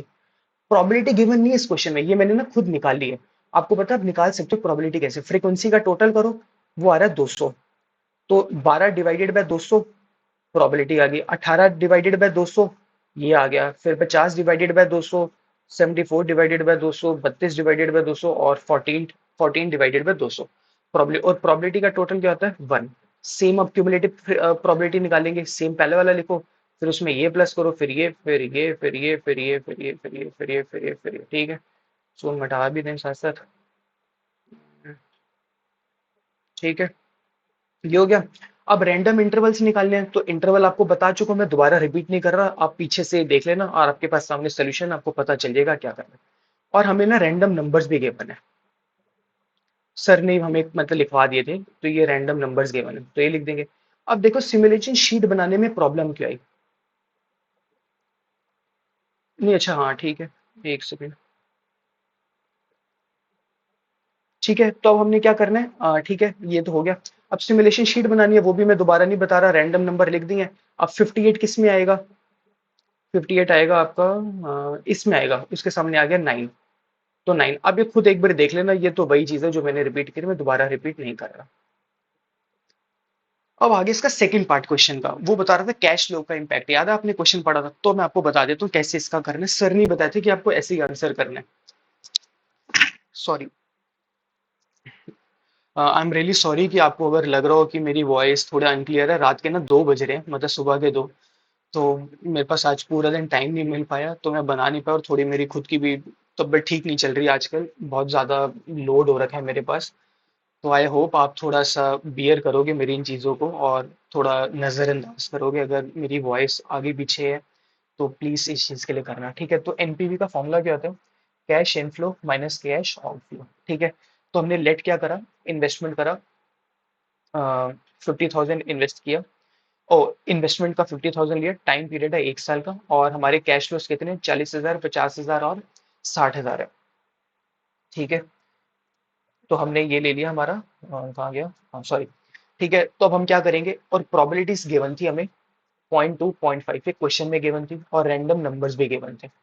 सबसे पहले मैंने क्या लिखी, कैश फ्लो लिख दी, प्रोबेबिलिटीज लिख दी, फिर क्यूमुलेटिव क्यूमुलेटिव कैसे निकलते हैं 0.2 फिर 0.5 प्लस किया, ऐसे किया।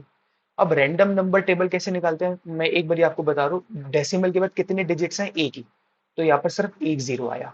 माइनस करके क्या करेंगे, टू है, टू से -1 करेंगे, फिर वन में प्लस कर देंगे और सिक्स में ऐसे कर देंगे। और ये कैसे है, सेवन में से माइनस किया, ये सिक्स आ गया। वही आप दोबारा आप देख लो, मैं बार बार एक चीज को रिपीट नहीं करूंगा, ठीक है।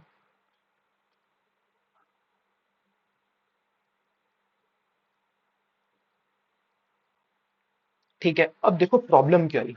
मेरे पास जो रैंडम नंबर इंटरवल आ रहे हैं वो तो आ रहे हैं सिंगल डिजिट के। पेपर में ऐसा भी क्वेश्चन आ सकता है जो सर ने हमें बताया। बट जो हमारे पास रैंडम नंबर्स हैं वो तो अलग हैं कुछ। अभी 28 85 रैंडम नंबर इंटरवल में कैसे आएगा, आ ही नहीं सकता। तो क्या हो गया, कलेश हो गया। इंटरवल तो सिंगल डिजिट के हैं और रैंडम नंबर तो दो डिजिट के हैं। तो अगर यहाँ पर दया होती तो वो क्या कहती, हे माँ माता जी अब हम क्या करें। इसके लिए ना आपको सर ने हमें दो वे आउट बताए हैं। अब आपको बताऊं क्या करना है, या तो इनका फर्स्ट डिजिट ले लो या इसका सेकंड डिजिट ले लो, बात खत्म। तो सर ने बताया तो फर्स्ट डिजिट लो या फिर सेकंड डिजिट ले लो।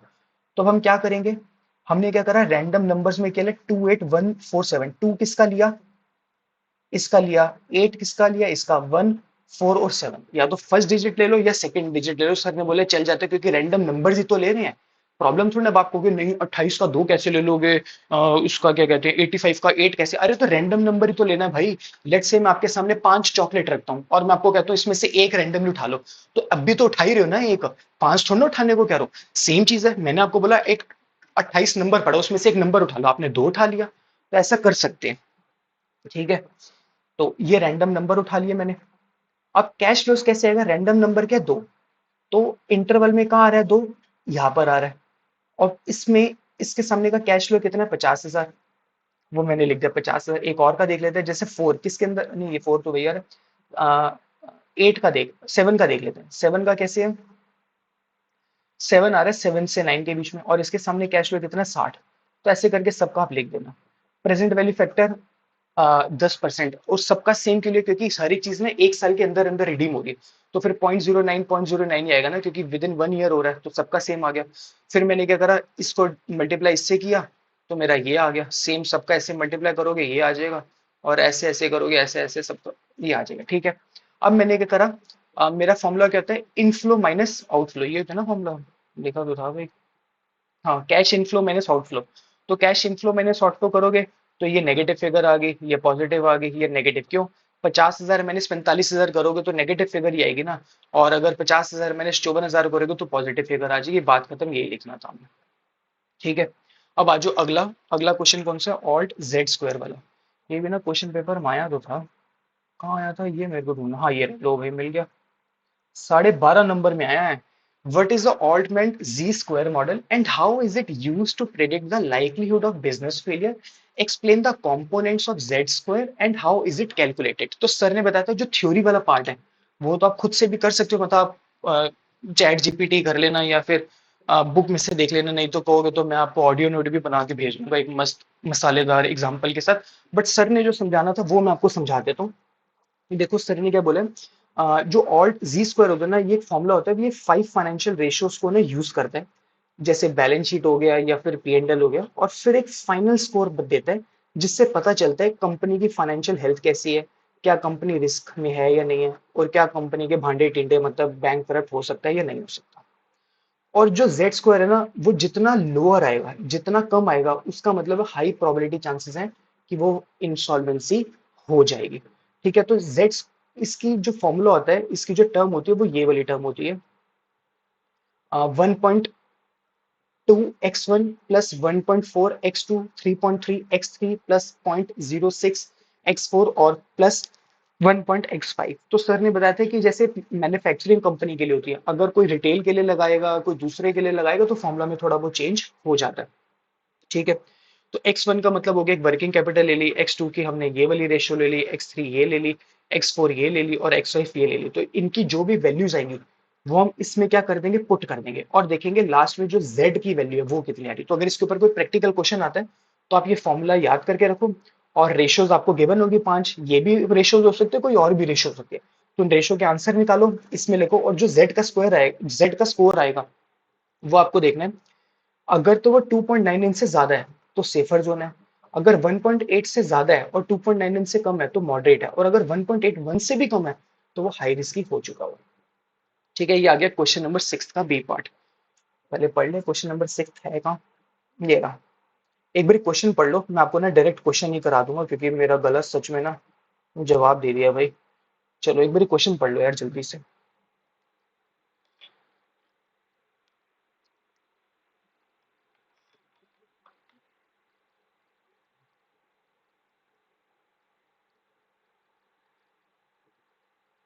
चलो ठीक है। देखो हमारे पास ना दो ऑप्शंस हैं। ऑप्शन वन क्या है कि 100% इक्विटी से फाइनेंस करें, और ऑप्शन टू क्या है कि 60% इक्विटी हो और 40% की और डेट हो। और डेट का रेट कितना है, 8%, और एक्सपेक्टेड ईबीआईटी कितना है, 2 लाख, और टैक्स कितना दिया, 30%। तो बात खत्म। देखो ऑप्शन वन में ईबीआईटी आ गया, अरे यार पेन क्यों नहीं चल रहा, हाँ ऑप्शन वन में आ गया ईबीआईटी 2 लाख आ गया। इंटरेस्ट हमने कोई माइनस नहीं किया क्योंकि इंटरेस्ट कुछ है नहीं। ऑप्शन टू में कितना है, 2 लाख और 4 लाख लिए मैंने, क्यों, क्योंकि 10 लाख था, उसमें से 40% मेरा डेट है, तो कितना हो गया, 4 लाख, उसका 8% हुआ 32,000। तो ईबीआईटी आ गया दोनों में अलग अलग, टैक्स दोनों में अलग अलग आया, और अर्निंग आफ्टर टैक्स आ गया ये। फिर अर्निंग पर शेयर कितना था, अर्निंग पर शेयर हमारे कितने, कैसे निकालते हैं, earning available to equity share holder upon number of equity share. और दोनों केस में अर्निंग अवेलेबल फॉर बता दी। अब नंबर ऑफ शेयर इसमें भी गिवन नहीं, अब आप कहोगे क्यों नहीं गिवन, तो मैं आपको बता रहा हूँ। यूनिवर्सिटी के ऊपर इतना ज्यादा प्रेशर है बच्चों की एडमिशन्स का, बच्चों के आंसर शीट चेक करने का, तो आप क्या चाहते हो कि आपको वो पूरा एग्जैक्ट क्वेश्चन बना के दे। इतनी एक्सपेक्टेशन क्यों है आप लोगों की। आपको खुद से भी तो क्वेश्चन बनाना आना चाहिए। अगर आपको क्वेश्चन नहीं गिवन पेपर में, आप खुद बनाओ, आप खुद आंसर करो, बात खत्म। इस करके हमने एज्यूम कर लिए 10,000 शेयर। ठीक है, तो डिवाइड करके यहाँ पर आ गया 14 और यहाँ पर आ गया 1176। देखो इसकी ना और भी इसके अंदर ना डिटेल्स आती हैं। जैसे इसका सही बताऊं क्या होता है, ईबीआईटी में से इंटरेस्ट माइनस होता है तो अर्निंग बिफोर टैक्स आता है। उसके बाद टैक्स माइनस आता है तो अर्निंग आफ्टर टैक्स आता है, इसमें से ना माइनस प्रेफरेंस डिविडेंड भी होता है। उसके बाद आता है अर्निंग अवेलेबल फॉर इक्विटी। तो इन क्वेश्चंस में प्रेफरेंस डिविडेंड है नहीं, तो हमने जो भी अर्निंग आफ्टर टैक्स है उसको हमने सारा मान लिया कि अर्निंग अवेलेबल फॉर इक्विटी हो गया, वरना वो आ जाता। ठीक है, चलो और भी क्वेश्चन है क्या, चलो दो ही क्वेश्चन बचे हैं बस यार। क्वेश्चन नंबर फोर्थ का बी देखें। हाँ भाई, ये रहा। देखो क्या है, a project required initial investment of 10 lakh, generating annual cash flow for 3 lakh 5 years के लिए, मतलब हर साल 3 लाख रुपए मिलेंगे 5 साल के लिए। कैलकुलेट एनपीवी, डिस्काउंटेड रेट है 10%। तो ये हो गया पहला पार्ट। और दूसरा पार्ट क्या, अगर मेरा एनपीवी 10% से कम मुझे तो क्या है, इतना ज्यादा इजी क्वेश्चन है। देखो पढ़ लिया क्वेश्चन, चलो आ जाओ। पहले 5 साल लिख दिए। इनफ्लो कितना आ रहा है हर साल, 3-3 लाख। प्रेजेंट वैल्यू फैक्टर किसका लगाया मैंने, 10% का लगाया। कैसे निकालते हैं मैं बता चुका हूँ, उनकी प्रेजेंट वैल्यू निकाली, टोटल किया, टोटल कितना आ रहा है इसका, 11,36,700। और मेरा आउटफ्लो कितना जा रहा था, 10 लाख। तो आ गई पॉजिटिव फिगर, मौज हो गई। सेकंड में वो क्या कह रहा है कि जो कैश फ्लो है ना वो 10% से क्या कर दो कम। तो मेरा कैश फ्लो कितना आ रहा था, इनफ्लो 3 लाख, तो 10% हो गया 30,000, तो आ गया 2,70,000। एक मेथड क्या है, इसकी जगह सब लिखो दोबारा से 2,70,000, ये तो सब सेम रहेगा, उसको मल्टीप्लाई करो, जो उसका आंसर आएगा वो ले लेना। इसके अलावा एक और मेथड बताऊं क्या, जो शॉर्टकट मेथड होता है, 5 साल का ना प्रेजेंट वैल्यू फैक्टर का ऐड कर लो। ये लिखा रहो ना 5 साल के प्रेजेंट वैल्यू फैक्टर, इन सब का ऐड कर लो, ये वैल्यू आ गई। और फिर क्या करो, 2,70,000 से सीधा इसको क्या कर दो, मल्टीप्लाई कर दो, और माइनस कर दो 10 लाख से, तो ये आ गया 23,000 पॉजिटिव। तो केस वन ज्यादा बेटर है। ये भी कर सकते हो आप, बट बेटर बताऊं कि आप क्या करो, 3 लाख की जगह 2,70,000 लिखो। ये तो ऐसे लिखोगे तो इन दोनों को मल्टीप्लाई करो, इसका टोटल करो, तो जो आ जाएगा उसको -10 लाख करना था, तो यहाँ पर -10 लाख किया। तो 2,70,000 में हमने क्या करा, इसको ना multiply by present value factor अगर हम कर लेते हैं तो ऐसे आंसर आ जाता है। ठीक है, लो जी लास्ट क्वेश्चन आ गया। क्वेश्चन नंबर 3 का बी पार्ट है, इसमें पता नहीं। Question number three three three, हाँ ये रहा। कहाँ गया भाई, हाँ एक ही पार्ट आई थिंक, पहले थ्योरी है और उसके बाद प्रैक्टिकल है। मैंने थ्योरी पार्ट पूरा नहीं करा रहा अभी, प्रैक्टिकल करा रहा हूँ, थ्योरी हम फिर आई थिंक हम दोबारा एक बारी वो कर लेंगे, ठीक है। What are the key factors? अच्छा छोड़ो ये। A company is considering whether to lease or borrow funds. Lease का क्या मतलब होता है? आपने कोई चीज रेंट पे ले लेना, और बोरो फंड्स मतलब आपने बैंक से लोन ले लेना। To acquire piece of equipment मतलब उसके बाद दो ऑप्शन है, या तो आप जो मशीनरी है वो आप रेंट पे ले लो, फर्स्ट ऑप्शन। सेकंड ऑप्शन क्या है? आप लोन लो, और फिर लोन से आप खुद से मशीनरी खरीद लो, ठीक है। द इक्विपमेंट कॉस्ट 10 लाख, मतलब अगर आप लोन लोगे तो आपको लोन कितने का लेना पड़ेगा? 10 लाख रुपीज का, क्योंकि इक्विपमेंट की कॉस्ट कितनी है? 10 लाख, तो बिल्कुल। And the company can either lease, मतलब आप 10 लाख मत खर्चो, आप 10 लाख का लोन मत लो, आप क्या कर सकते हो? आप इज इट, क्या लिखा हुआ है, हाँ, 1 लाख एनुअली फॉर 5 ईयर्स, मतलब आप रेंट पे ले लो वो चीज 1 लाख रुपए हर साल 5 साल के लिए, ठीक है। और इंटरेस्ट रेट कितने हैं? दोनों केसेस में 6% और 5 साल तक की आपकी बताना है, और आपको बताना है कौन सा ऑप्शन बेटर है। आपको पता है क्या है? एक बात बताओ, पहले रेंट का देख लेते हैं। ईयर 1 से लेके 5 तक रखा, ठीक है। पेमेंट हर साल कितने की जा रही है? 1 लाख रुपए की जा रही है 5 साल के लिए, ये रेंट वाले का है। प्रेजेंट वैल्यू फैक्टर 6%, वो ऐसे लिख दोगे, ठीक है। और प्रेजेंट वैल्यू निकालिए मल्टीप्लाई करके, इन सबका टोटल आएगा, वो आ रहा है टोटल 4,21,000 आपका रेंट जा रहा है। और आपके पास सेकंड ऑप्शन क्या है? आप 10 लाख रुपए का लोन लो और उसके ऊपर 6% इंटरेस्ट दो। तो बेवकूफ हो क्या आप? एक तरफ आपको 10%, 10 लाख का लोन लेके उसके ऊपर 6% का इंटरेस्ट देना है, और दूसरी तरफ आपको कोई लोन वोन नहीं देना, आपको 5 साल के लिए मशीनरी मिल जाएगी और आपको सिर्फ 4,21,000 का देना है। तो बेटर ऑप्शन कौन सा है? फर्स्ट ऑप्शन बेटर है, तो बात खत्म, ठीक है। सबसे पहले मैं आप सबका थैंक यू करना चाहता हूँ कि आपने अगर यहाँ तक पहुंच चुके हो और आपने किए, थैंक यू सो मच। ये वीडियो बनाने के लिए मैं आपको सच बताऊं, ये वीडियो ना मैं सेकंड टाइम बना रहा हूँ, आई डोंट नो। मैं जिस सॉफ्टवेयर का यूज करता हूँ ना, मैंने उसको रिसेंटली अपडेट किया। जब पूरी रिकॉर्डिंग हो गई ना, उसके बाद मैंने जब रिकॉर्डिंग सुनी, तो मुझे उसमें पता चला कि वॉइस ही ऐड नहीं हो रखी थी। तो वो पूरी वीडियो खराब होगी, मेरा दोपहर में इतना मूड खराब हुआ कि मैंने 2 घंटे लगा के एक वीडियो रिकॉर्ड करी, और दोबारा से मुझे वही चीज रिकॉर्ड करनी पड़ी, पर चलो कोई बात नहीं। मैंने दोबारा से ये चीज सीख ली, और मैंने दोबारा से, बताऊं क्यों बनाई? आप सब बच्चे इतना ज्यादा प्यार देते हो ना, इतने अच्छे अच्छे मैसेज करते हो, तो पहले मैंने सोचा चल छोड़ यार, मैं वीडियो ही नहीं बनाता। बट जब मैंने मैसेज खोले ना व्हाट्सएप पे, इतने अच्छे मैसेज आए थे ना, तो मुझे फिर से मोटिवेशन मिली थी, कोई बात नहीं, 2 घंटे ही तो और बोलना पड़ेगा, तो मैं दोबारा बोल लेता हूँ। तो हाथ जोड़ के थैंक यू सो मच आप सबका, जिन्होंने इतना ज्यादा प्यार दिखाया और मेरे ऊपर ट्रस्ट दिखाया। सर ने ना क्लास में कुछ इंपॉर्टेंट टॉपिक्स लिखवाए थे, तो ये राधिका ने नोट किए हैं, तो आप प्लीज इसको नोट कर लो। ये सब मेहनत जो है नोटिंग करने की, ये वाली वो राधिका की थी। और राधिका ने ऑलरेडी एक प्लेलिस्ट भी बना रखी है फाइनेंस की, तो आपको हर एक, ऑलमोस्ट हर चैप्टर के ऊपर वीडियोस मिल जाएंगे यूट्यूब पे, तो जिससे आपका काम हो जाएगा। वरना लास्ट पे मैं उम्मीद करूंगा कि ऑडियोज भी बना दूंगा, तो आप ये नोट कर लो। और इसके साथ ही हम क्लास को खत्म करते हैं। थैंक यू सो मच, और प्लीज मेरे चैनल को लाइक करना, ओ मतलब वीडियो को लाइक करना, चैनल को सब्सक्राइब भी करना। क्यों? आपका एक क्लिक ना मुझे मोटिवेशन जरूर देता है। आई नो कि एक क्लिक से मैं कोई लाखों करोड़ों सब्सक्राइबर तो नहीं मिल जाएंगे, या आपका एक छोटा सा प्यारा कमेंट ना मुझे कोई लाखों करोड़ों रुपए नहीं दे देगा। बट जब मैं देखता हूँ ना कि मैं यूट्यूब खोलता हूँ और किसी ने अच्छा कमेंट किया होता है, या वीडियो लाइक करी होती है, या सब्सक्राइबर बढ़े होते हैं, तो उससे मुझे ये अच्छा लगता है कि हाँ, मेरे वीडियोस का ना कुछ इम्पैक्ट हो रहा है। तो थैंक यू सो मच। अगर आपको वीडियो अच्छी लगी हो तो अपने फ्रेंड्स के साथ शेयर करो, लाइक करो, सब्सक्राइब करो, और अगली वीडियो तक के लिए वेट करो। Thank you so much, see you soon.